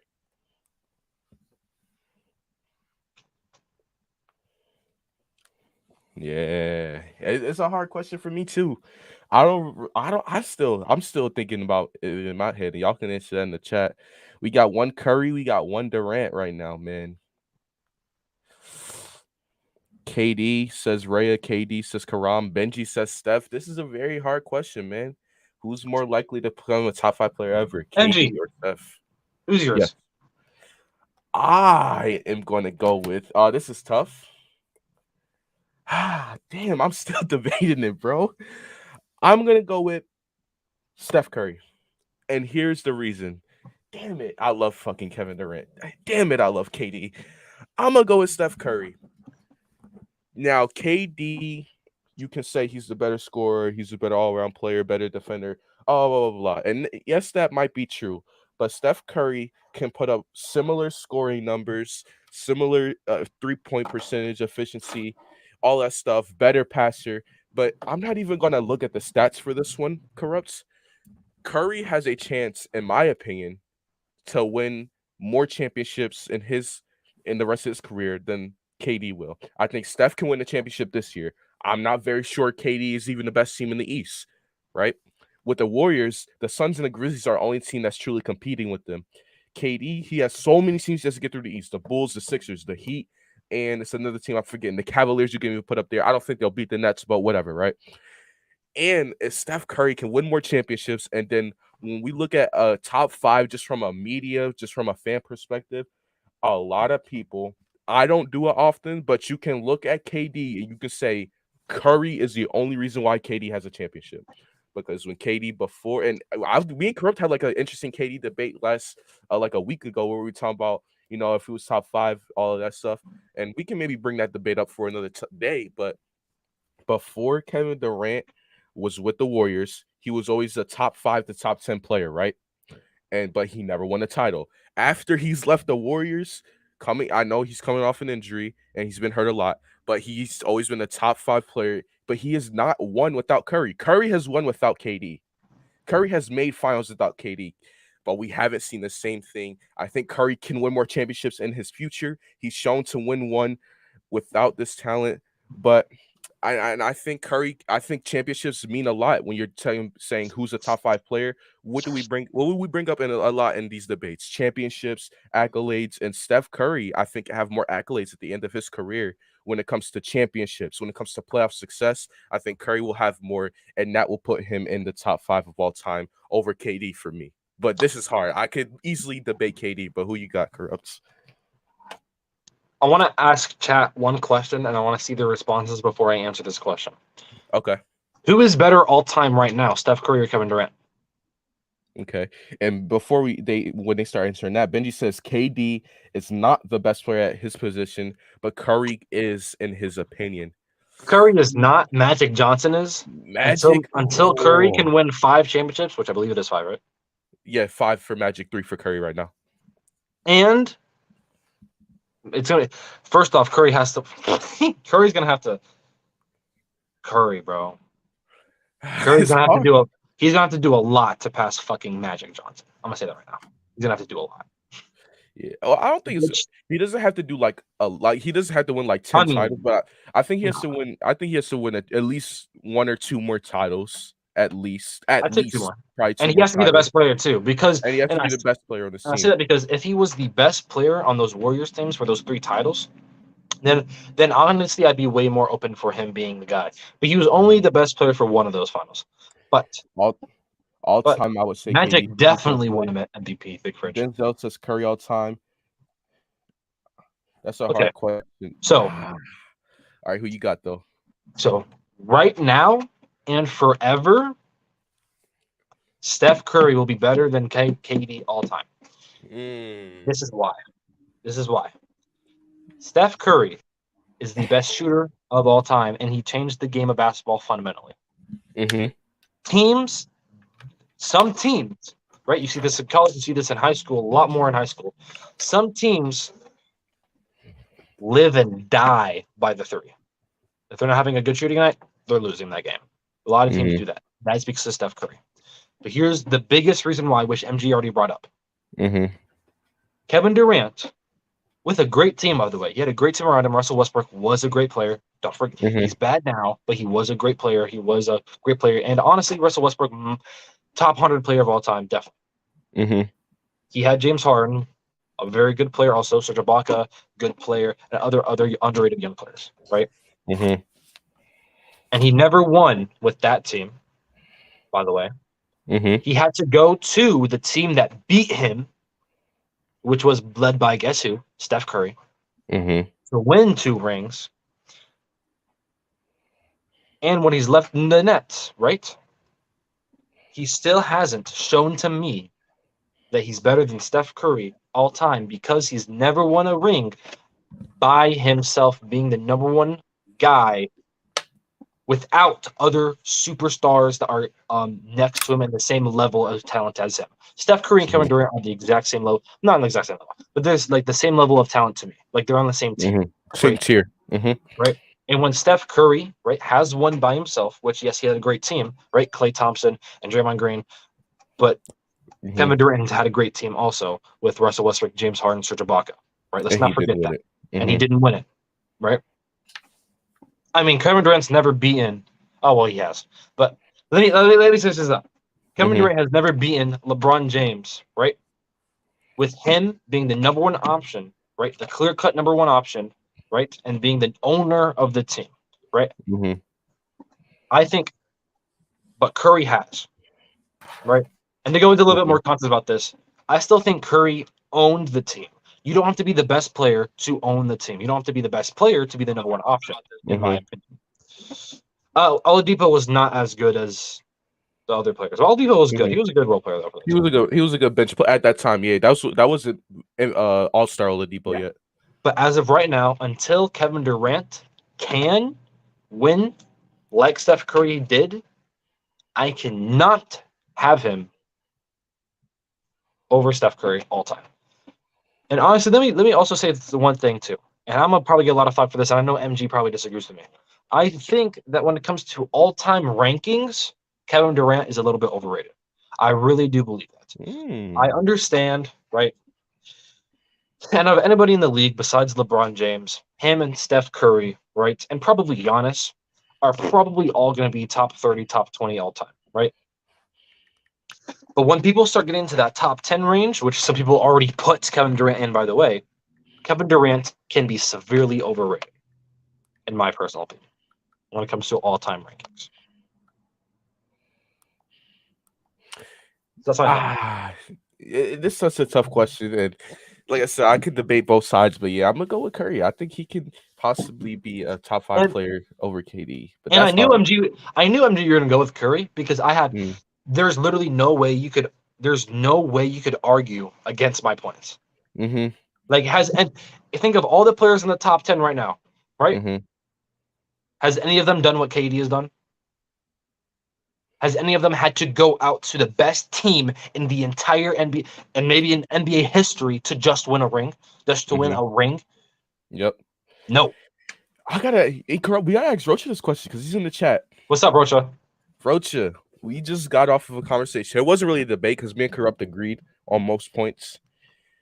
Who is more likely to become a top 5 all-time player, Steph Curry or KD? This is questions for Rocha. I know everyone else answered it, but this question is for Rocha, and it's honestly, I really do argue. Like right now, I argue put. I don't know entirely. I'd have to make up the list right now as I think about it. But when I think of the past, right, I think Steph Curry could already be in that top 20, top 30 range. Kevin Durant, I don't know. I don't know. I remember the one all-time list I made. I did have Curry. KD Rocha, Steph or KD all-time for the future. Who do you think would be? Just let's just change the question a little bit. Who do you think will be in the future? Higher all-time.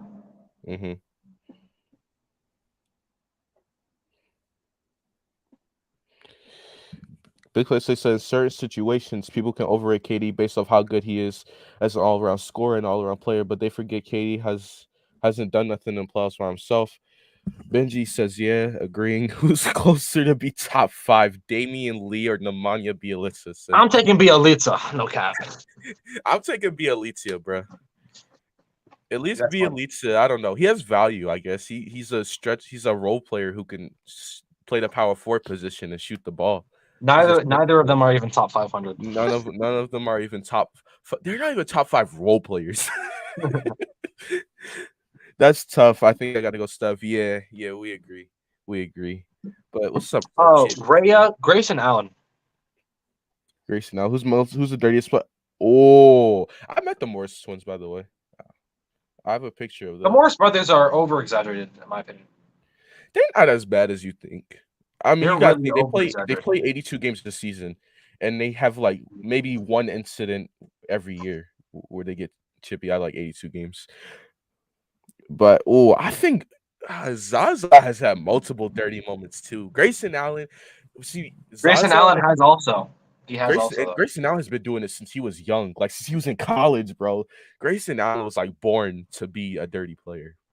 No, Raya. No, Morris got injured for that. He was out for multiple weeks because of that Yeah. injury.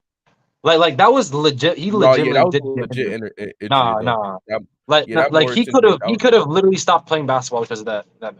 Like legit. yeah, that because bro, I don't think anyone see because Jokic doesn't like look like buff, but that dude's strong, bro. Like Jokic is that dude, and like you got a 7 foot, like two hundred What's up, thirty Nicholas? pound big dude just pushing you full force.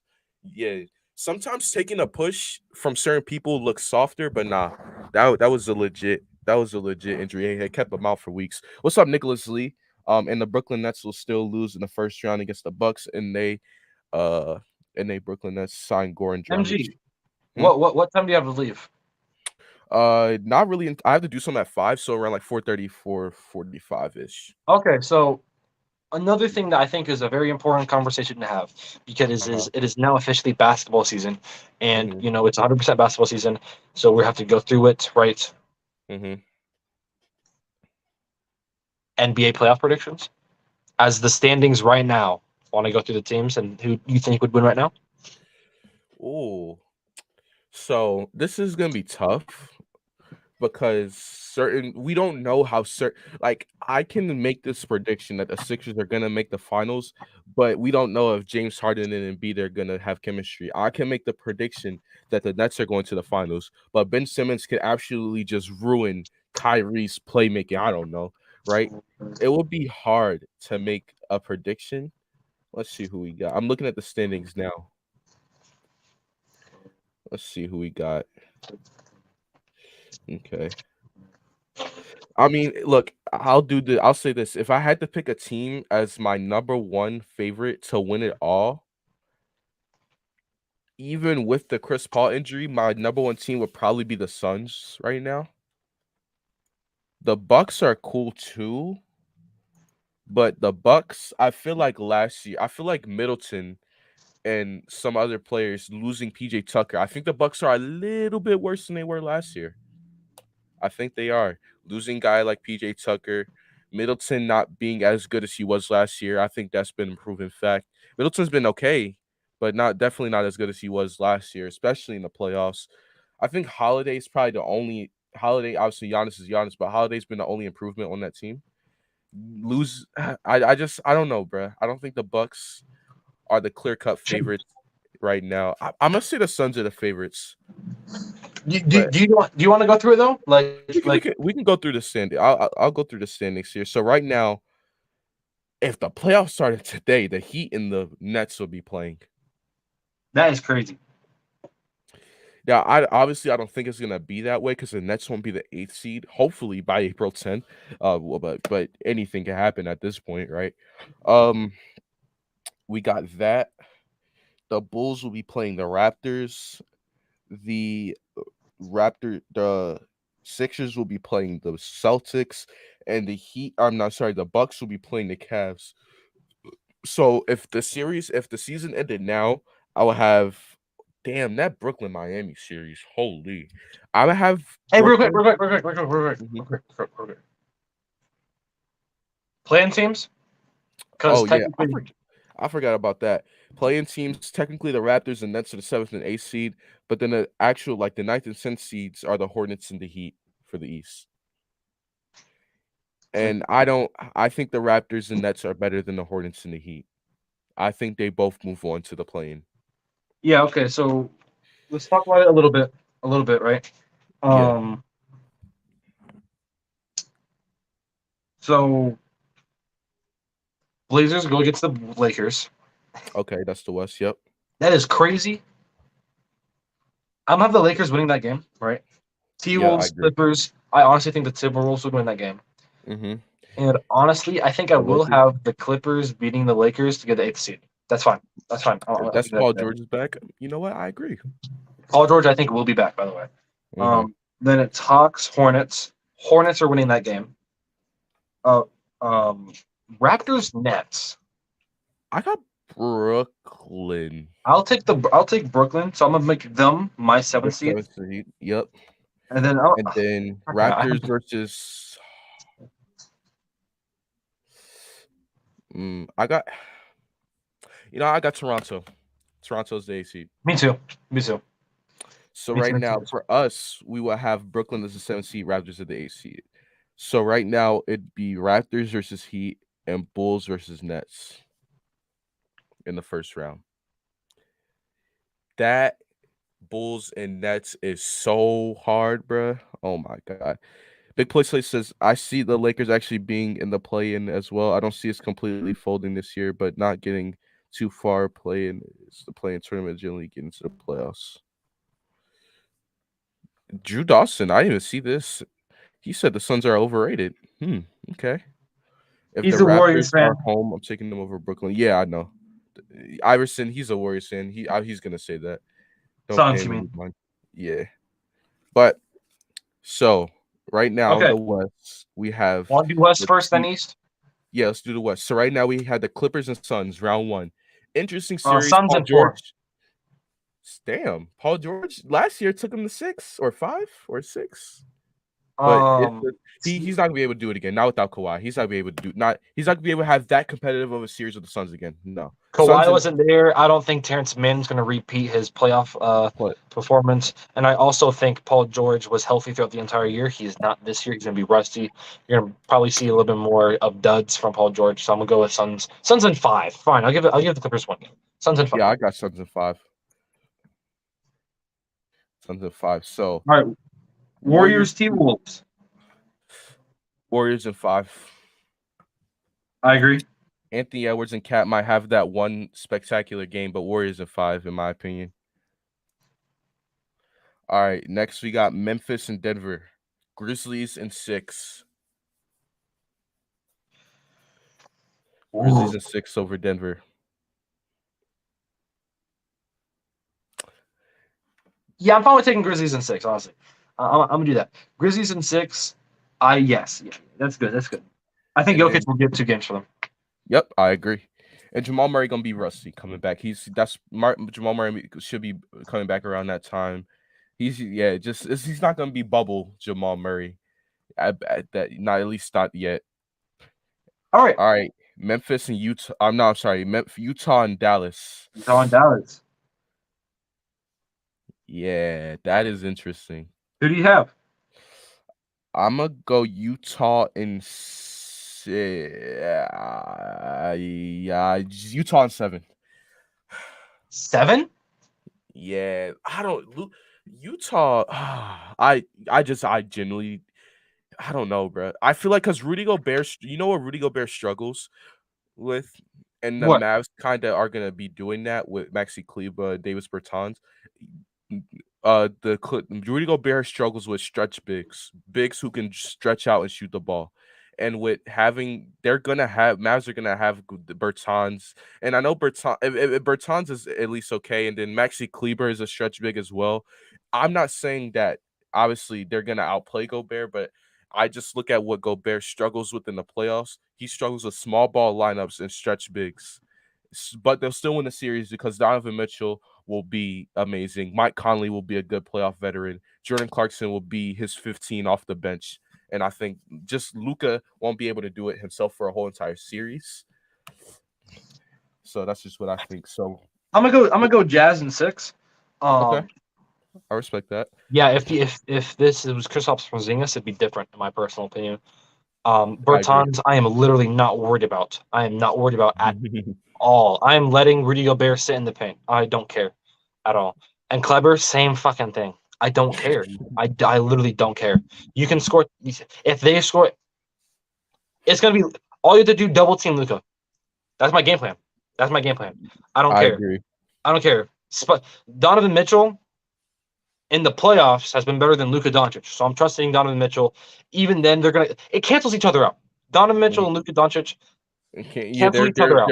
Cancel each other out. Yeah, they cancel each other out. And then if you look at everything else for the rest of the team, bro. The Jazz have a better team than the Mavs. Way better team than the Mavericks. Yep. More with the Jazz in 6. And I can't wait when the Mavs lose because I'm low-key hating them because everybody's overrating that fucking team. That's only Luka. It's only Luka on that team. Don't overrate one fucking person. Come on, stop it. Stop it.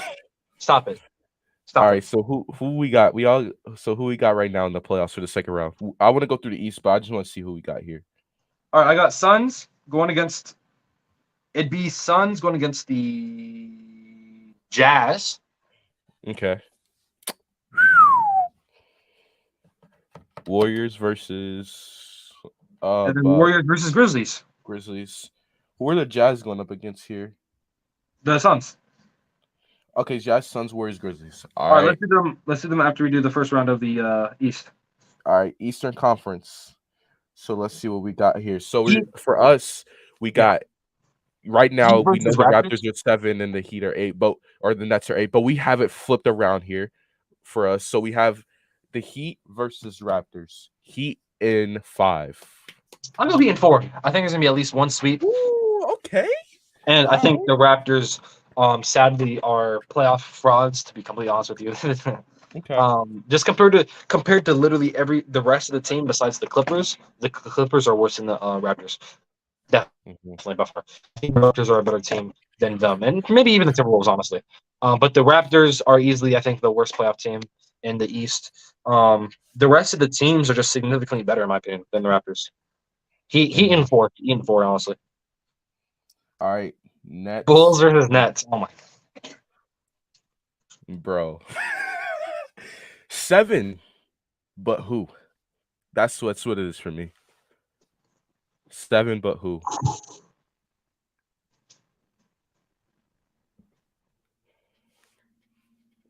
Brooklyn. Miggy.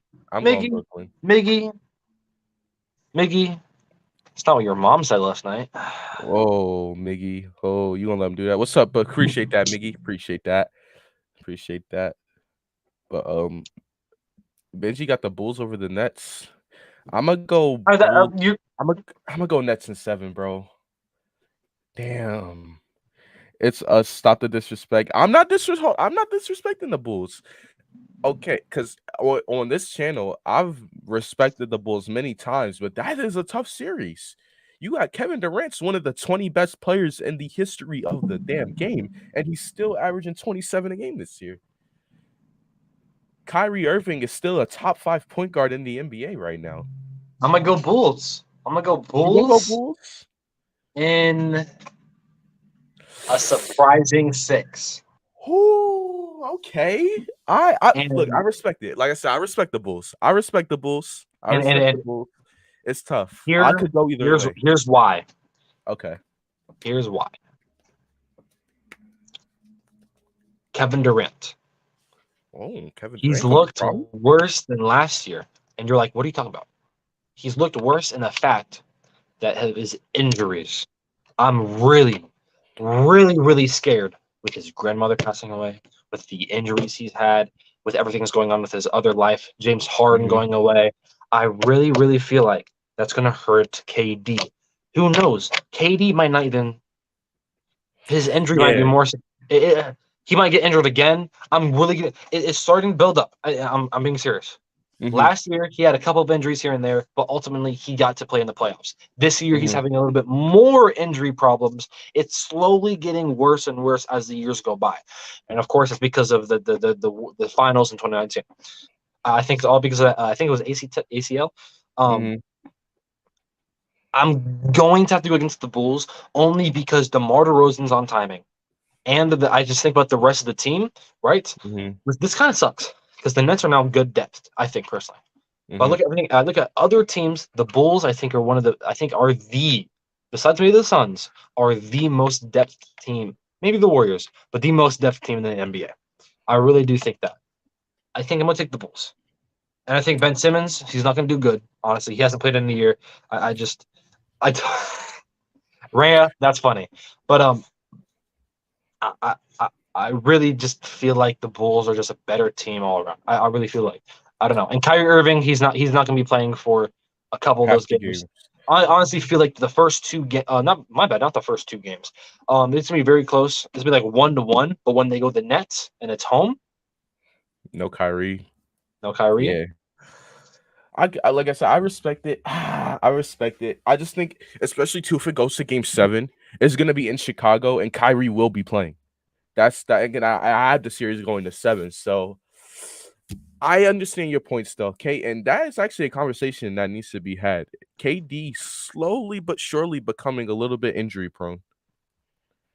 That is a conversation that could be had, but we have here the Sixers versus the Celtics. Sixers in 6, and that's actually me being nice because I hate the Celtics. You guys know this, but Sixers in 6. I agree with you. I'm gonna go with Sixers and 6. I'm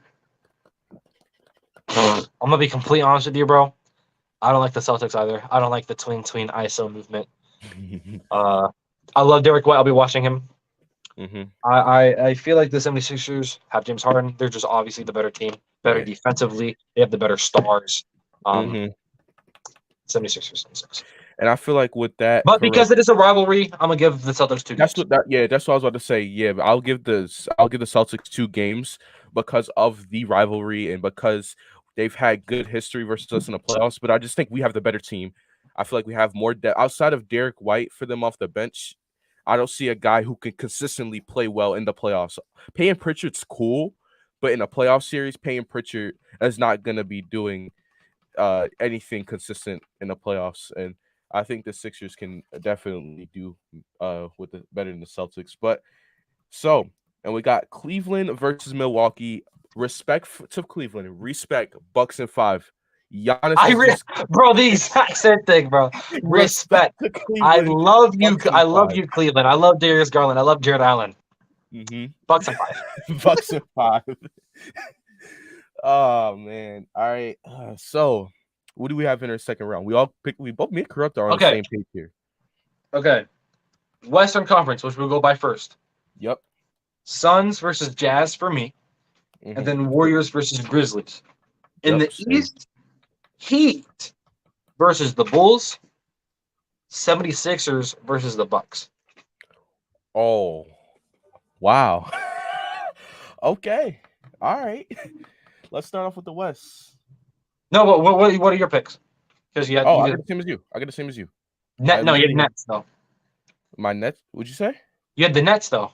Oh yeah, I forgot. I keep forgetting we picked different. So for me, I would have the Nets going up against the Heat, and then I'll have the 76ers and Bucks as well. All right. Suns versus Jazz. Okay. All right. Suns in 6. I'm gonna be completely honest with you.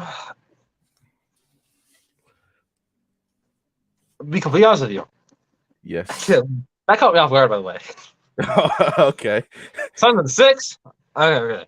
I'm gonna be completely honest with you. Be completely honest with you. Right? Mm-hmm. I'll be completely honest with you. If this series happens, we have to stream every single fucking game. Mm-hmm. And luckily they're in the West Coast, so if the Sixers do play the same night, it'll be after the Sixers game because they play in the West Coast. So Yep. You already know. Me and Corrupt. We have to stream every single night. And in 7 games, I'm gonna go with. Don't do it. The Suns. Oh, thank you. I'm about to say, don't do it, bro. Don't do it. And it's gonna be this close. And it's going to be clear to me. I think it's going to be clear to everybody. I think that this is still going to be that even with the Suns winning, it's still going to be clear. And I think that Donovan Mitchell is going to prove this, that he's better than Devin Booker. I really, really, really do believe that. This man, Donovan Mitchell, is going to outshine Devin Booker. Trust me. And guess who's going to get over? Guess who's going to get exposed once again? Gobert. Rudy Gobert. That's what's going to happen. Devin Booker. That's what's going to happen. Booker. That's what's going to happen. That is literally what's going to happen. But Chris Paul, Mikal Bridges, and DeAndre Ayton, Devin Booker, that starting 5 is so much better than the retirement home known as the Utah Jazz. They are the oldest team in the league besides Jared Butler, Donovan Mitchell, and Rudy Gobert. Almost every single player on that team is over 30 years old. They are old. I think Donovan Mitchell is that good. He elevates him and his team more in the playoffs. So I'm going to go with the Suns in 7 games, very close. Um, Big Play Slay says Corrupt loves Donovan Mitchell more than he loves the Spurs. That is cap. I actually do like DeJounte Murray more I than will be Donovan right Mitchell. back, you guys. Okay, Corrupt Lindsay, says I you will be can't bet. talking to the chat. I got Suns in 6. You got Rudy Gobert as possible defensive player of the year, but we did pick up some bigs like Diombo. Bismack Biombo has been really good. McGee's been really good, and I don't like Rudy Gobert. I agree with you, but I think Donovan Mitchell is just that good.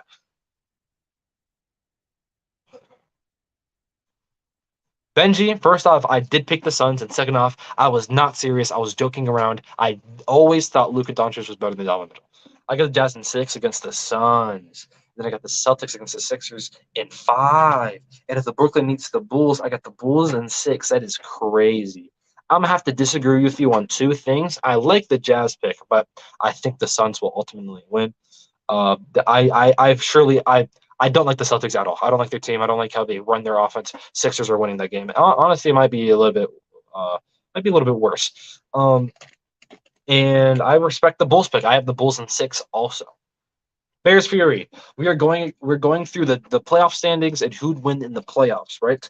So it was the first Suns versus Clippers. I had the Suns winning in 5. MG did also. Warriors versus Timberwolves. We both had the Warriors. Grizzlies versus Nuggets. We both had the Grizzlies in 6, 7 games. Jazz versus Mavs. He took the Jazz. I took the Jazz both in a close 6, 7 games. Heat versus Raptors. We both picked the Heat. Bulls versus Nets. I had the Bulls. He had the Nets. 76ers versus Celtics. We both picked the 76ers in a good rivalry series. And Bucks versus Cavs. We both picked the Bucks in a tough 5-game series. Now we have Suns versus Jazz. We both picked the Suns. Him in 6, me in 7. And we're going next to the Warriors versus Grizzlies when he comes back. The Suns would win, but if it came down to one-on-one scoring, Booker would legitimately win. But as an all-around player, Donovan Mitchell is better and is one of the best all-around players in the NBA. Big play Slay, I love you. Miggy says Lakers going to come back and they're going to make the finals. Miggy, I'm going to have to hardly disagree. Even if they make the playoffs, which I think is very possible. Even if they make the playoffs, I think Anthony Davis continually being injured, Russell Westbrook not doing good, and the rest of your team being trash besides Malik Monk, maybe Kendrick Nunn, who's not played in a year, and maybe Carmelo Anthony. The rest of the team's not good enough. I think every single team that in the playoffs right now, besides maybe the Clippers, honestly, is better than the Lakers. The East is more stacked and tight, and I'm interested in that side of the playoffs. Where, yeah, I am too, but the West, I'm not underrating the West at all. I really do love the West. Bears Fury said, I heard y'all Suns in 6, Warriors versus Jazz, Mavs. I got Mavs. I very much disagree with you, but I respect it. Bulls, Nets. You got Bulls, Mavs, Nets, 76ers. Gotcha. Don Mitchell's going to be the worst player in the NBA, but let's be real, y'all. Big play, say shut up. Lakers could get swept if they get in. I agree with you, Karam. That team is just, there's more problems than just Russell Westbrook. It's not just Russell Westbrook. Iverson says Suns versus Bucks rematch. This is the Spurs 2013 all over again. Last year, Suns were close and lost. That's what happened with the Spurs, and then came back the following year and smacked everyone. I might have that happening. Let's see what happens. Hello. Can you hear me? Yes, I hear you just fine. We're going to the Warriors versus Grizzlies next, and Jose says Grizzlies in 7 against the Warriors. That's my upset in the playoffs. MG, what do you think? Warriors in 7.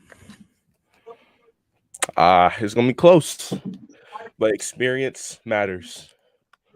Truly. I think Jaren Jackson Jr. and John Morant will play well. Desmond Bain could be an X factor here, but Steph, Clay, Draymond, those 3 champions. John Morant, Jaren Jackson, Desmond Bain, first and or second time playoff appearances. Experience matters, folks. And it's not like it does. It's not that experience is not the whole thing. I don't want to make it like, oh, that's the only thing you're basing it. No, but when you have an experience gap like this, it is a very noticeable experience gap, and that's facts. And that's facts, man. I was, and you know, it does shows It does shows that I ran the marathon. I had to do some real quick. I ran up steps so I can get back up here faster. So that way I won't leave y'all for longer. But I ran up and down the steps so I can go do what I had to do real quick. But experience does matter. Experience matters. I think Curry, Clay, Draymond, when it comes to playoffs, those guys have been doing it for their whole entire careers. They know what they have to do to win. The Grizzlies, they will fight. I said Warriors in 7. I didn't. It's not like it's gonna be a 6, but in game 7, in game number 7, when it matters the most, I gotta go with Golden State, and that's that. So right now, Suns and Warriors conference finals for me in the West, and then we'll go on for the East.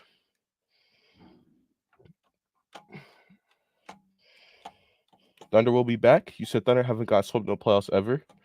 Interesting. I didn't even know that. Never been swept ever. Sorry about that. I am back. Yeah, I have Warriors in 7.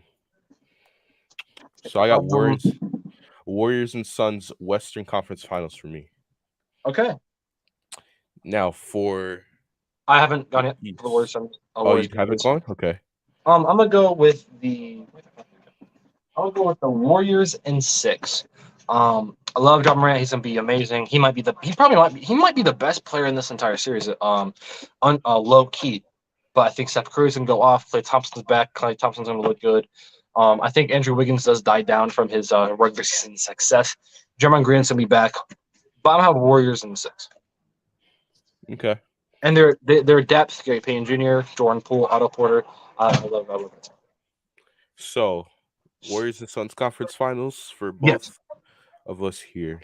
Now it is time to move on to the East. Sixers and Bucks, and then I got Heat and Nets for me. You have Sixers and Bucks, and then Heat and Bulls for you. I do. So corrupt. Heat or the Bulls? Oh, you have Nets versus Bulls. I mean, Heat. My bad. Who do you have? Nets versus Heat, and I'm gonna go with. Oh, this is hard, man. I mean, I almost had the Nets losing the Bulls series here, and damn, bro. I'm gonna go Nets. Nah, damn. I don't know. Wait. Because Kyrie playing. Ah, damn. Game 7 is gonna be on the road again. So if it goes 7, they're gonna have Kyrie. I'm gonna say this: if the Heat are gonna win it, it's gonna have to be at Brooklyn because no Kyrie. If the Nets is gonna win it, it's gonna have to be at the Heat. But what's up, Corrupts? I was gonna say one thing. Mhm.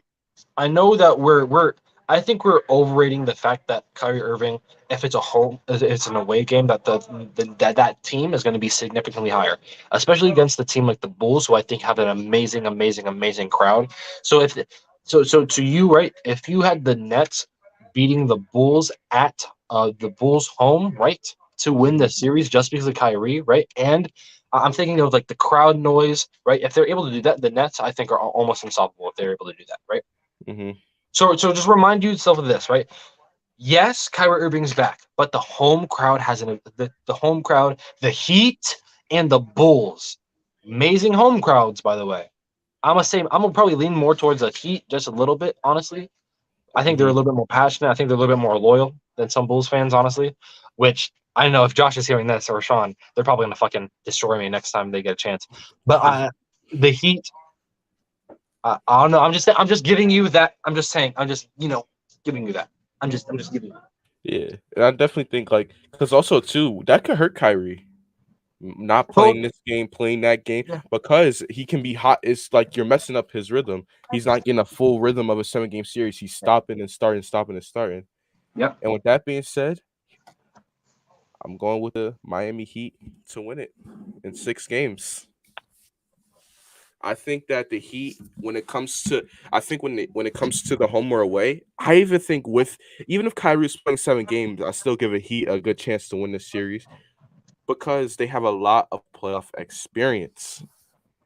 They have a Um. lot of guys who who have like for example, Kyle Lowry is not like he's like a rookie point guard going up against Kyrie Irving. Kyle Lowry has faced Kyrie Irving multiple times in the playoffs. Jimmy Butler has took his team to the finals and took LeBron James to 6 games in the bubble when LeBron and AD were the most unstoppable duo in basketball. You got guys like Bam Adebayo, one of the top 5 center in the league, and you got who can defend not only the paint, but he's also a decent defender when it comes to defending the perimeter as well. And I just think KD, when KD's healthy, he's gonna be KD. But am I counting on Ben Simmons? I have not been until Ben Simmons proves me wrong in the playoffs. I can't count on him. I can count on them in the playoffs I agree. until and Kyrie with I can't count on him to literally play every game. He's not guaranteed to play every game. And I think the Heat are a team, a veteran, smart team who have been there before together. Kyle Lowry, who's been there, who's a champion. PJ Tucker, who's a champion. I think they're with all the things going on with Brooklyn, with all the distractions that the Nets have, the Heat are taking advantage.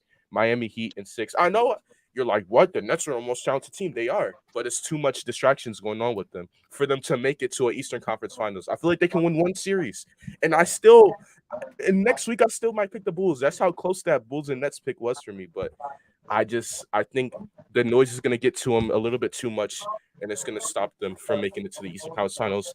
The Heat are back in the Eastern Conference Finals for me. You know, I really hope happens. I really hope the Suns go against the Warriors because Iverson versus Drew, the most biased fans I've seen so far. I Oh, really want that to this happen. Look in debate the in the chat chat and just right go now. back up and just Yeah, look yeah, at I'm all just the. looking in the chat right now. I really want to see that happen so bad. So, Bulls versus Heat. For God you. fucking damn it. Yeah, another one, yeah. This is the East, baby. The East is lit. We're gonna have a little bit of a commercial break. Okay. Bears Fury asked, "Is Heat? I mean, my bad. Is the East better than the West in the NBA right now? Yes. This season, This season, yeah. yes. Overall, I'm still going to lean towards the West, and I say that because the West is way more top heavy. In the Western teams, the top 4 Western teams are better or on par with the best teams in the East, right? Mm-hmm. The East are really good, and if you like had some teams switch to the West, the Eastern teams would be way better than most of the West, like the bottom half of the Western teams in Mm-hmm. the top 8, right? But the top 4 teams in the West are still the best seeds, and on par or better than clearly than the best Eastern teams. Mm-hmm.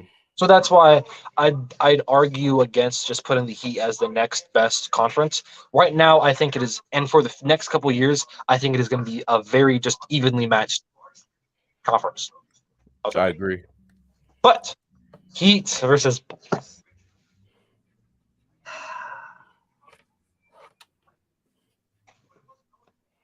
okay. Chat, what do you think? I don't want to use the chat. I don't want to be because I already have my pick. I just want to Mm-hmm. see chat. Who do you have?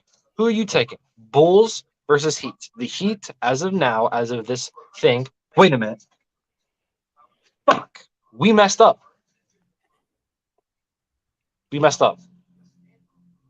Remember, it'd be the Heat versus the Bucks, and it'd be the Nets. Well, for me, because I had the Nets winning, I still have Nets versus Heat because they're Even the then, top and bottom. remember, because it's 2-7-3-6 always. Mm-hmm. So we messed up a little bit. Remember, no matter if it's 2-7 goes against whoever wins 3 and 6. Remember that. So it'd be for Oh, you. got It'd you. be. All right, hold on. My bad. We made a mistake. Let me switch things up. Let me switch it up. Correct. Let me switch it up. L me. That's on me. That's on me. God damn it. But you know what? In that series, tell me who do you have win anyways? Bulls and Heat. That's still a good series, anyways. Oh god dang it! My bad, guys. I apologize. So it'd be Heat for you. It'd be Heat versus the Bucks for me too.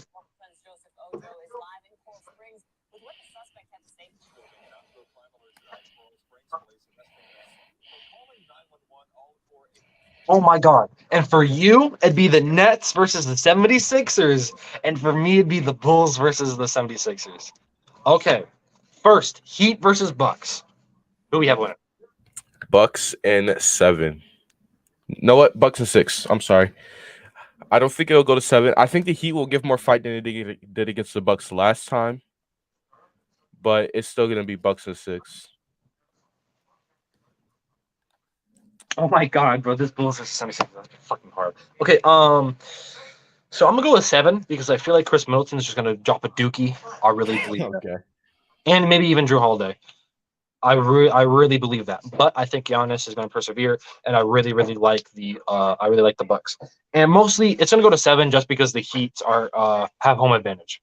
So I'm gonna go with Bucks and 7. All right, MG. Ben Simmons versus the 76ers. The Nets versus the 76ers. This could be the biggest. This is in my opinion, if that series happens, it's going to be, in my opinion, the best series in the entire playoffs. I think. Maybe. Who do you think? Who do you have? I'm a Sixers fan. Now, I'm not one of those Sixers fans, right? You see a lot of Sixers fans that, they're very biased, right? Today, you guys might put me in that category. Sixers and 6. Sixers and 6. Ben Simmons, yes, Kyrie Irving can play road games, and they're going to be fully helping when coming to Philadelphia. But Ben Simmons has a lot of mental things he has to deal with, and I hope that gets better. I genuinely do. You don't want anyone to go through mental issues. But mentally, him playing in Philadelphia with all the booze that is going to be on him, with all the fuck Ben Simmons chants, with everything that's going to be going against Ben Simmons, I don't think he's going to be mentally be able to succeed in Philly, playing in Philly. The talent, when you look at the talent skill for skill, yes, Brooklyn can compete with us and Brooklyn couldn't beat us in the series. But when you look at sports is a lot of mental. When you look at Ben Simmons, mentally in the city of Philadelphia, he's not going to be able to have a fully successful series. He's just not there. And like I said, mental issues is nothing to joke around with, but it's just the facts. Kyrie Irving playing half games, I really take a lot into that because you're losing rhythm, you're gaining back your rhythm, your body is up and down. It's so many factors. NBA players, it's not just easy to wake up and play a game, right? It's a lot of preparation. It's a lot of warming up. It's a lot that goes into that. So Kyrie just being able to sit out 2 games basically, and then play 2 games, and then sit out 1 game and play the next. Is the rotation for the Nets switches literally almost every game in the regular, and it's shown the Nets rotation corrupts switches every game. Because of Kyrie Irving's availability. Kyrie Irving's availability is going to hurt them in the series. Ben Simmons' mental is going to hurt him playing in Philadelphia. And James Harden and Embiid, they won't have that issue. We know the Sixers all of our players are going to be available. We know our players won't get mentally destroyed. So I just think the Sixers just out bigger than basketball. We have the upper hand, and then no one's gonna be able to stop Embiid. Embiid and KD are kind of cancel each other out. But when you got James Harden, and then you got Ben Simmons, James Harden is gonna outplay that, and then Kyrie Irving. They had the memes of the half Irving. That's gonna take a toll. Sixers are gonna win this game, and they win a series in 6 games. If that series happened, Mm-hmm. I'm gonna agree with you. It's gonna be in 7. Okay. And I say that because the 76ers are going to be higher seed than Nets, obviously. Right. So I can imagine in Brooklyn, I think James Harden will choke a little bit, just a little bit. Okay. But then we got the 76ers at home. Game 7, Ben Simmons with that crowd in Game 7. Choker. Choker. I'm gonna go with the 76ers in 7. But for me, the Bulls beat the Nets in the first round. So it's the Bulls versus the 76ers. Shout out Josh, man. MG, I know how much how much you want this.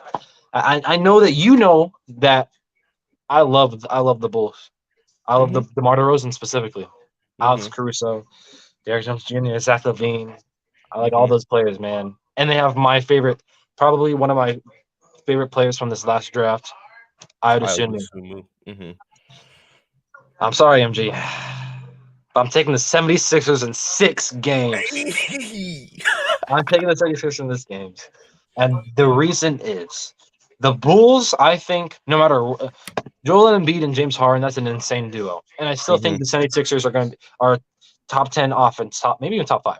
But I think the Mhm. Bulls offensively will be better. Mhm. But when I look at the defense, the 76ers are a way better defensive team, a top 10 defensive team. And why Joel Embiid might win MVP is Mhm. particularly into how great and how amazing Joel Embiid is on both sides of the ball. I cannot Mhm. for the life of me in this matchup see Nikola Vucevic doing anything on Joel Embiid, No. defensively or offensively. I really Yep. think that's going to be the death of the Bulls is Vucevic. And Big Yeah. Fridge, that was a DeJounte Murray versus Lonzo Ball debate, and I clearly said DeJounte Murray was better, and I'm clearly right as of right now. Correct. And also, I said that Lonzo Ball is going to make the Bulls team a playoff team, but not a top 3 team. When DeMar DeRozan came, I said, which is why they're a top team, by the way. And I'm looking very correct. When DeMar DeRozan came, I said the Bulls are a top 3 seed before the season started. Mhm. Also, too, a guy who I forgot in my Sixers and Nets thing, Tyrese Maxey, X Factor. Tyrese Maxey, very good guard, and he's either going to be going against Kyrie Irving or Patty Mills. Who's Lonzo, their starting maybe point guard? Lonzo, Bulls, Lonzo, I guess. Oh yeah, for me. My Yeah, bad. for you, yeah. Okay. Sorry. And the Nets, I'm Kyrie still, I'm Irving or like still, fucking because Patty Mills. I Mhm. really do want that 76ers Nets series to Nets. happen. So I'm still on that. But Lonzo Ball versus Tyrese Maxey, I think that's evenly matched. Honestly, I think that Mhm. they're both a great. I think I might give the edge slightly to Lonzo Ball, just slightly, but I still think Tyrese Maxey is gonna have a great day on him. So I'm gonna go with the 76ers. They just have the better. They have 2 top 10 guys. The Bulls don't. The Bulls have. I think the Bulls are a better depth team and have more star players on their starting 5. But you can't forget that the 76ers are right there with them. They have James Harden, Joel Embiid, Tobias Harris, Mhm. and a rising guy in Tyrese Maxey. So I think the starting 5s kind of Mhm. cancel each other out. Honestly, really. Yeah. Um, And I want to say so something about like how you said Vucevic, because I think Vucevic and Tobias Harris are going to need to be X factors in this series, and I think Tobias Harris is going to show up more because Vucevic is going up against arguably the best player in the league, and Tobias Harris is not. so Bucks Sixers for both, right? yes. So we both had the Bucks versus the Sixers. In the conference Um, finals. recap the semi round. I had Mm-hmm. the Suns in 7 against the Jazz, the Warriors in 6 against the Grizzlies, Bucks in 7 against the Heat, Sixers in 6 against the Bulls. So I have the Yeah, Bucks versus 76ers in the Eastern Conference Finals and the Warriors against the Suns in the Western Conference Finals. yeah. MG has the exact same thing, right? Basically, in the Eastern Conference, got both series in 6, Sixers in 6, Bucks in 6. And then the West, I believe I had Golden State in 6 as well. And I had to go. I think I had the Warriors in 7 and the Suns in 6. Yeah, Warriors in 7 and then I had the Suns in 6. So both got same conference finals. A little bit different pathways to get there in the East, but same A little conference bit. finals. Mhm. All right. All right. All right. Now this is apparently the biggest game in the chat. Drew Mhm. and Iverson. This is Drew versus Iverson. Mhm. Post Dynasty versus Chris Paul. Can he win his? Can he finally win a ring? Mhm. Win a ring. Mhm. Suns versus Warriors. Chat. Who do you have? Who do you have? Drew and Iverson. I want you to debate again. Go for it. I want to see what's going on. Suns versus All right, Warriors. MG. Who do you have? I'm gonna go with the Warriors in 7 games. Wow. Steph Curry, Klay Thompson's gonna be back at full effect by that time. Draymond Green, you look at that, man, and I just look at the depth, and both teams are very, very good when it comes to depth. You got Mikal Bridges, but on the other side, you got Jordan Poole. You got Andrew Wiggins, but on the other side, you got Jay Crowder. You got so many different guys. It's just crazy, bro. It's so many guys, but when it comes down to it, the Warriors and the Suns in a 7 game series, the Warriors, like I said, they have the talent, they have the superstars, they have the shooting, they have the defense, and most importantly, when it comes down to it, they have way more experience than the Suns do. Chris Paul's great, but other than that, other than Chris Paul and Jay Crowder, there's not a lot of experience. When the Warriors, you got Steph, you got Draymond, you got Wiggins, you got Klay Thompson, you got guys who've been there for years, and it's just I just think the Warriors, when it comes down to it, their stars will perform better in clutch moments than the Sun stars. No disrespect to the Suns, I'm probably the number one Devin Booker fan that is in this live stream right now. I'm other than Iverson, other because Iverson's obviously a Suns fan, he doesn't count. But I'm probably the biggest Devin Booker fan that's not a Suns fan in here. But when it comes down to it, I'm gonna go Golden State, and I 100% understand the Suns side of it. I could debate for the Suns side of it as well.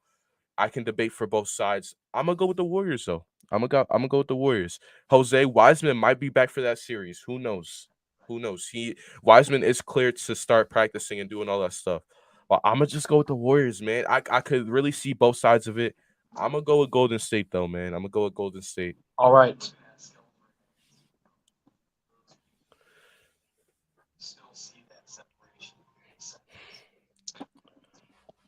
Wow. This would be an amazing series. Mm-hmm. Steph Curry. He's been great, but he's also been very inefficient. And he's not been as good as as Steph Curry in this previous championship runs. Mm-hmm. Suns in 7. Okay. Here's I can why. respect it. I think Steph will have some inefficient nights. And if he does, I don't know if I can trust Klay Thompson.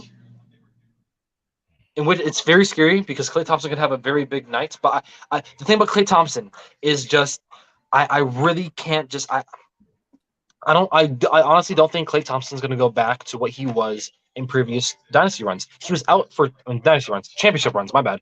And he's been out for 2 years. 2 years. He had an amazing game recently, but he's also had some very weird and non-Clay like games. I just don't think he will be back 100% to Clay during the playoffs and going against in this kind of situation. And then here's the biggest thing: center and the big men for the Warriors. DeAndre Ayton's going to have a field day. DeAndre Ayton is going to have a field day. I'm Now, going to go with the Warriors in 7.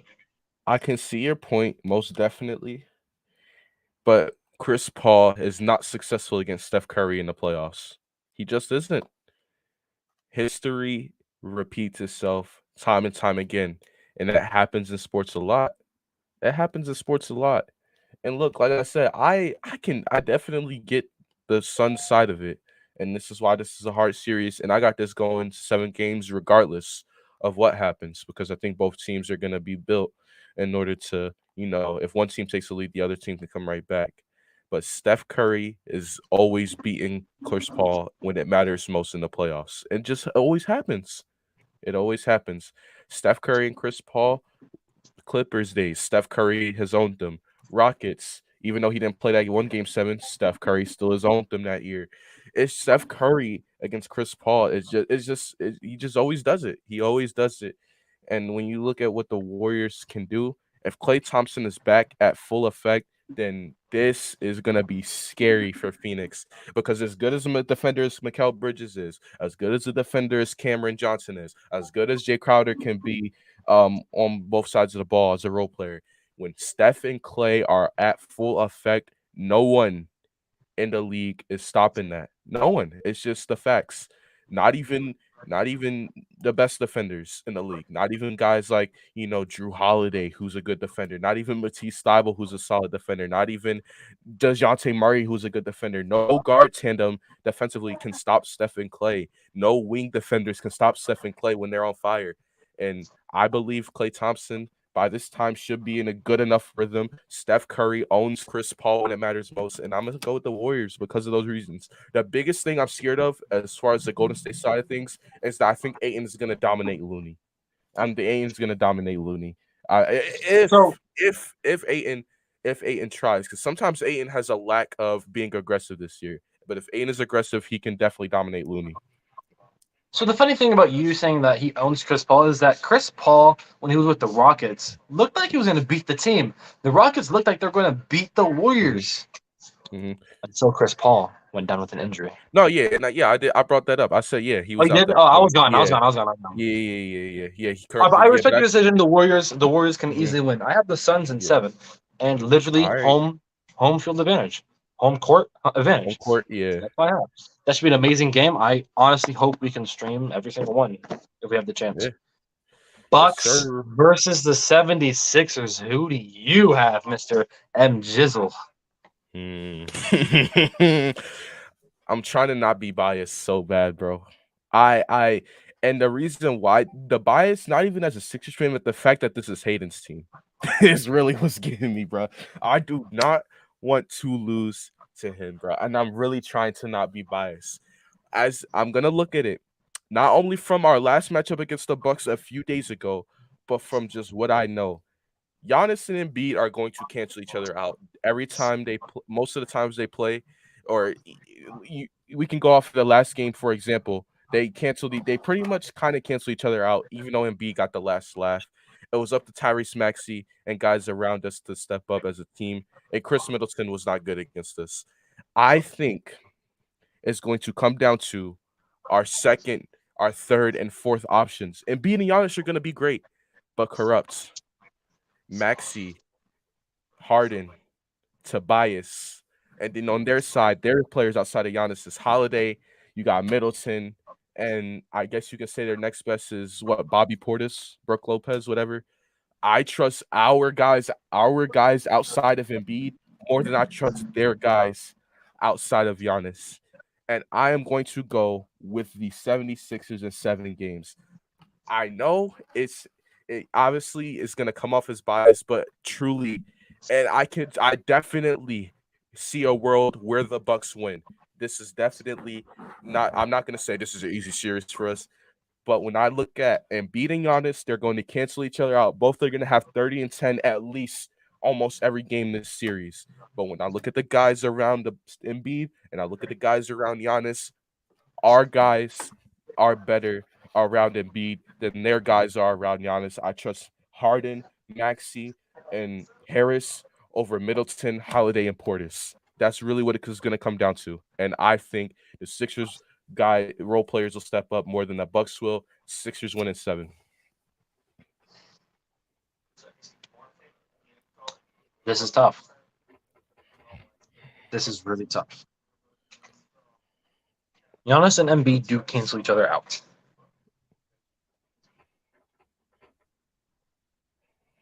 And starting 5-wise, wow. Tyrese Maxey, James Harden. Who's your wing guy? Matisse Thybulle. Matisse Thybulle, Tobias Harris, Joel Embiid. Drew Holiday, Middleton, Bobby Portis. Grayson Allen. Middleton, Giannis, Serge Ibaka, or Bobby Portis. Yeah. Or Bobby Portis. You got Nwora, Ibaka on the bench. Yeah. Danny Green. Shake Milton. Korkmaz, maybe. Depends. It's tough. It's tough, man. I think I'm looking at this. This is the series that should have been if Kawhi didn't hit that shot. Mm-hmm.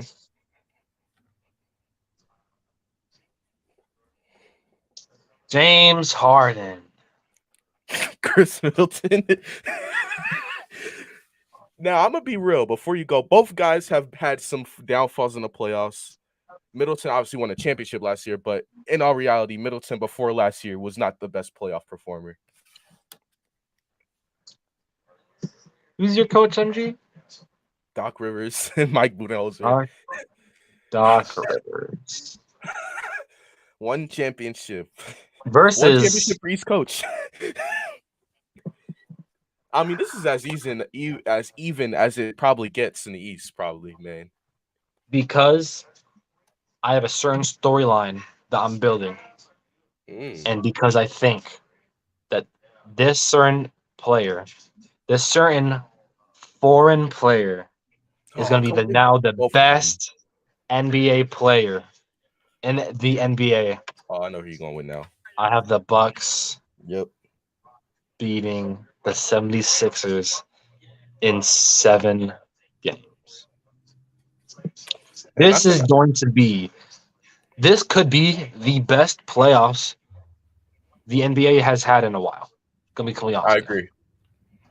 Almost every series in the East could be very 6 and close. 7. Yeah. Every series, especially after the first round, could be 6 or 7, and the West is no different. Mm-hmm. I have a repeat, a rivalry brewing. Okay. Suns versus the Bucks. Who do So you have, I MG? have the Warriors. I have the opposite. I have the Warriors versus the 76ers. I like it. I like it. Chat, what do you guys think? Let me know now. Who are you guys having in the finals facing each other? In our scenarios, if the Bucks face the Suns, who would win that series? If the Warriors face the 76ers, who's winning that series? Chat, go first. I want to see what chat says before we answer. All right. Mm-hmm. And with that said, I am very fucking hungry. I'm getting food. Go get food as they answer the question. Boys, this is crazy, man. This is crazy, man. I mean, this is the playoffs, man, and we're gonna do obviously another playoff prediction like right before it, but it's crazy. Bucks Sixers is an amazing series, but as MG pointed out, situations that the Sixers would be in terms of players and beat, I trust the Sixers more. Yep, and like I said, I respect both ways, man. I respect both ways. Big Play Slay has the Nets and the Suns in the finals. Interesting. 76ers in 6 against the Warriors. Oh, Suns in 6, Warriors in 7. Okay. So Big Play Slate has the Nets and Suns, right?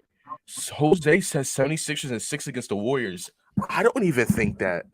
That's crazy. And 6? And then Big Push says for your scenario, Suns is 6. For my scenario, Warriors and 7. Bro, 76ers, like I said, I don't even have that. Now, for my scenario, this one is going to hurt. All right. So when I look at the Sixers, when I look at the Warriors, I look at Embiid is going to dominate them because they have no good big men defending. But Curry owns James Harden in the playoffs, and I can't ignore that. I cannot not ignore that whatsoever. I just truly can't. It will be very biased of me to just ignore that, just to throw that Curry owns Harden out the window because Curry owns Harden in the playoffs, but Embiid will dominate their guy. But I gotta pick the Warriors against this. I just because I gotta be unbiased. I gotta be realistic. The Warriors Wow. just have a little bit more depth than we do. And B is gonna have a good series because they, like I said, they don't have no one guarding the big man, but everyone else, man. When you look at Harden and Curry, I just can't. Maxey in his first finals, we'll see how he do. Tobias Harris, I don't know. I just, I and I the heart in my heart, I'm gonna go with the Sixers for every single game. In my heart, Sixers and 4 in every series. But when I'm being realistic right now, I have to go with the Warriors. They have more depth than we do. They have better playoff experiences. They have won as a collective, and they just have a little bit more than us when it comes to what it takes to win in the finals. They have a little bit more than us. I got to go to Warriors in 7. I think All right. Embiid will make it a good series, but got to go Warriors in 7. Corrupt. What's up, man? What you got? So for you, Mm-hmm. for your series,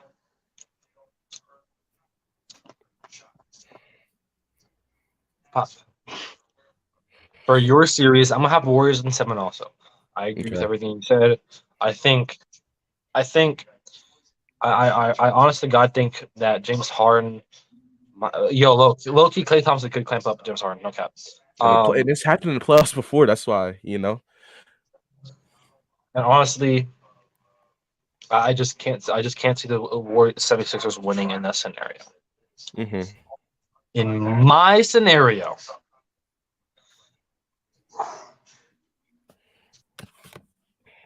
honestly,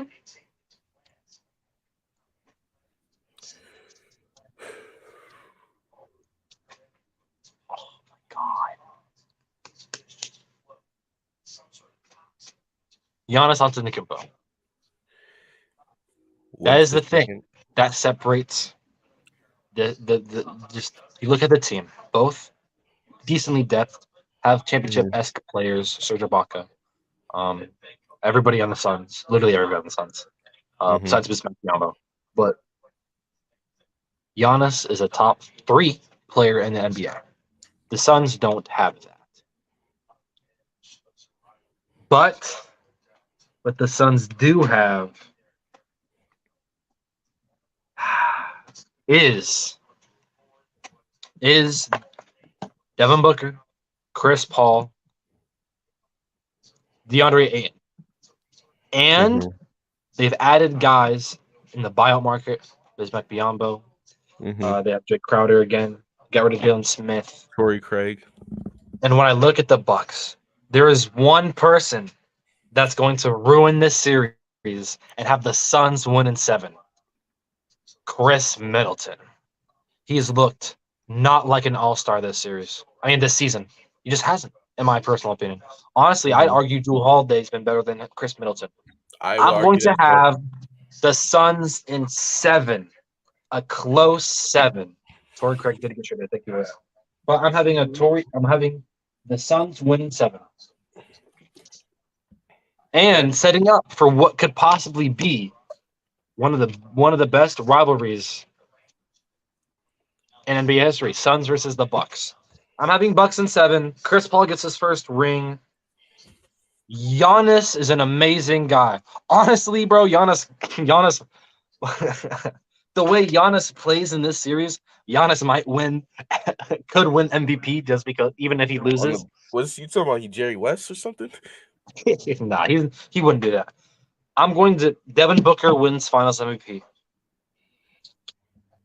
The Suns win in 7. What do you think would happen in that series if my thing happened? Suns versus Bucks. This is great, man. Back to back, they meet again. And the Suns versus the Bucks. Giannis is the guy. Holiday defense in the playoffs gets better somehow. Middleton has not been playing well this year, and he was really a big part of why they won the championship, I thought, because he really stepped up in the playoffs last year. If he doesn't do that again, I think, and we also got to remember the Suns are capable of beating the Bucks. They were up 2-0 against them last year. And that being said, I'm actually gonna agree with you. Suns and 7 if it was in your scenario. I don't think Middleton is gonna be the guy he was last year, but Giannis, the reason why I think it's gonna be 7, Giannis just cares too much to lose in 6 or 5. But Chris Middleton, if this is just Giannis and Holiday stepping up, I don't think Grayson Allen is gonna be a factor in the series. I really don't. Giannis, Giannis low key might have like one of the.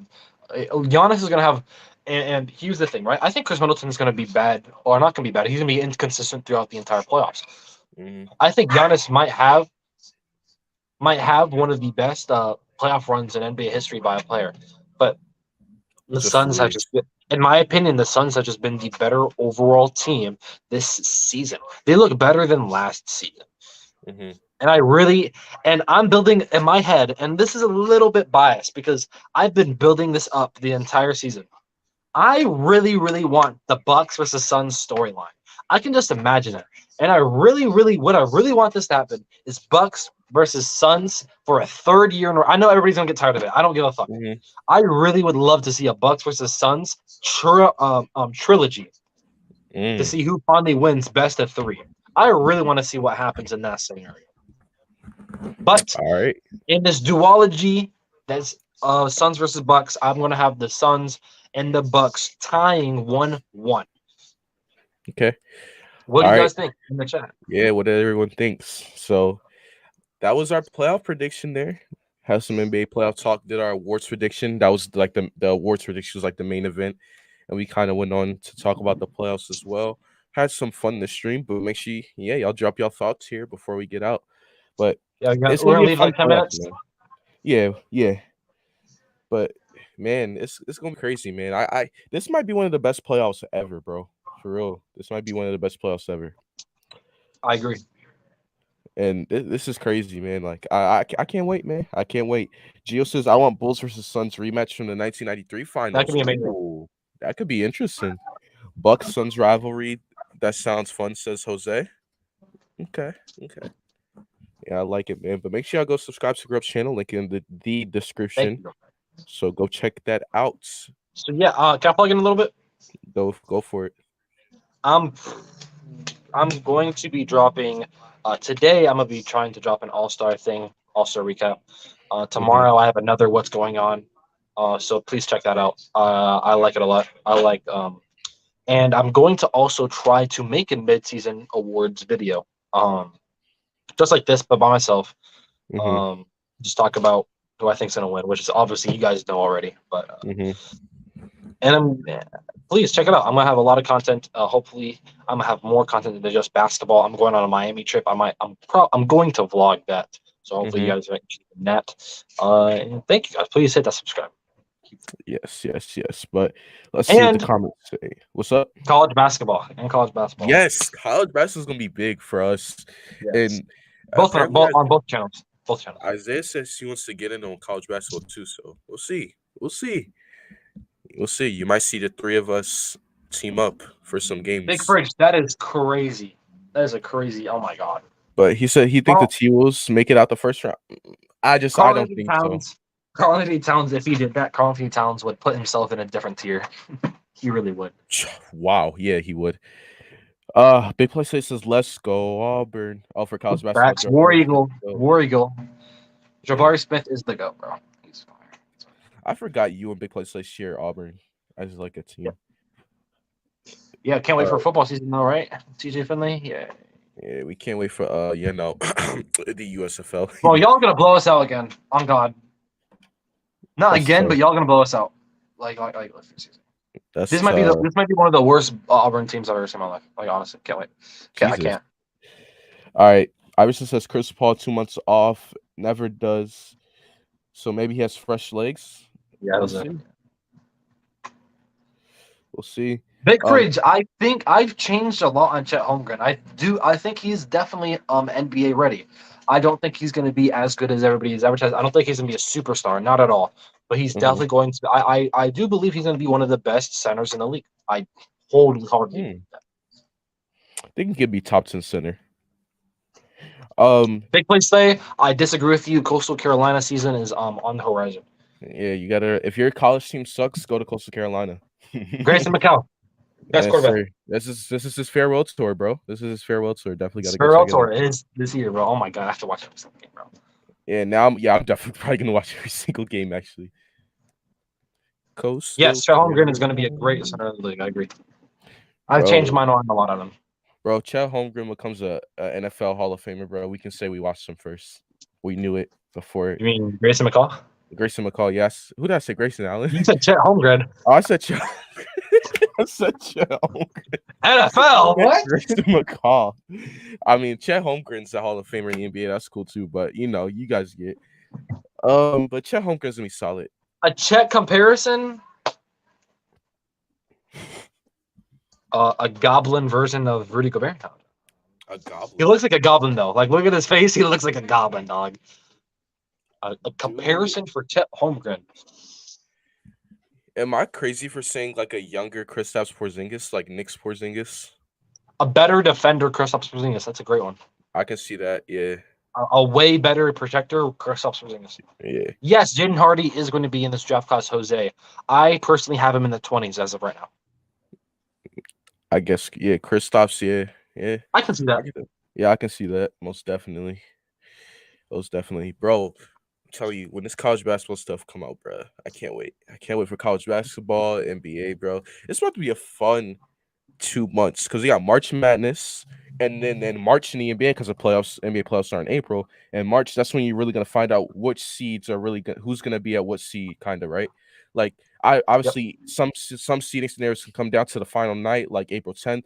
But also, a lot, like I said, like a lot of things are gonna shape out in the month of March for the NBA, and I can't wait for it, man.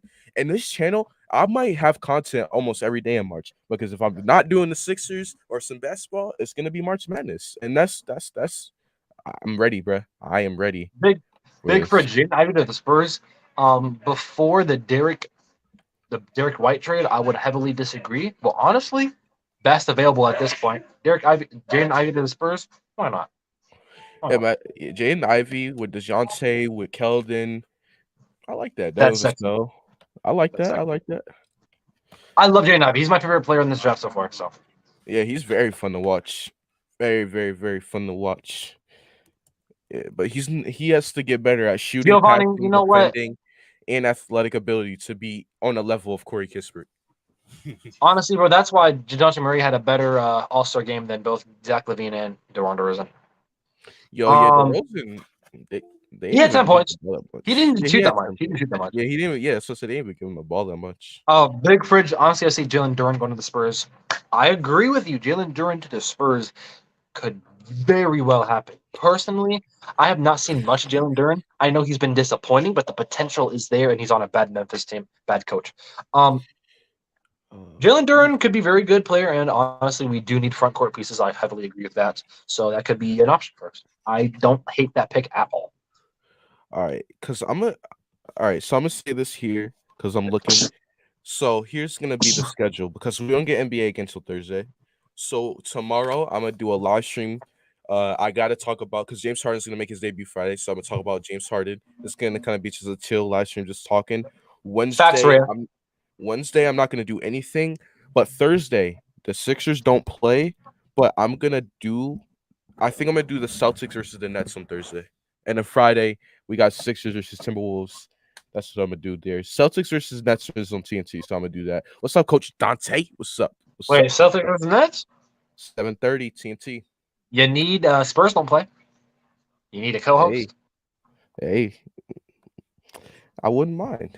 I wouldn't mind. Oh, we did the Celtics before, and when last time we streamed the Celtics, they were the best game of the day. Remember? Yeah, Bucks fun, versus fun. Celtics. Jalen Brown went off. Coach Dante, what's up, bro?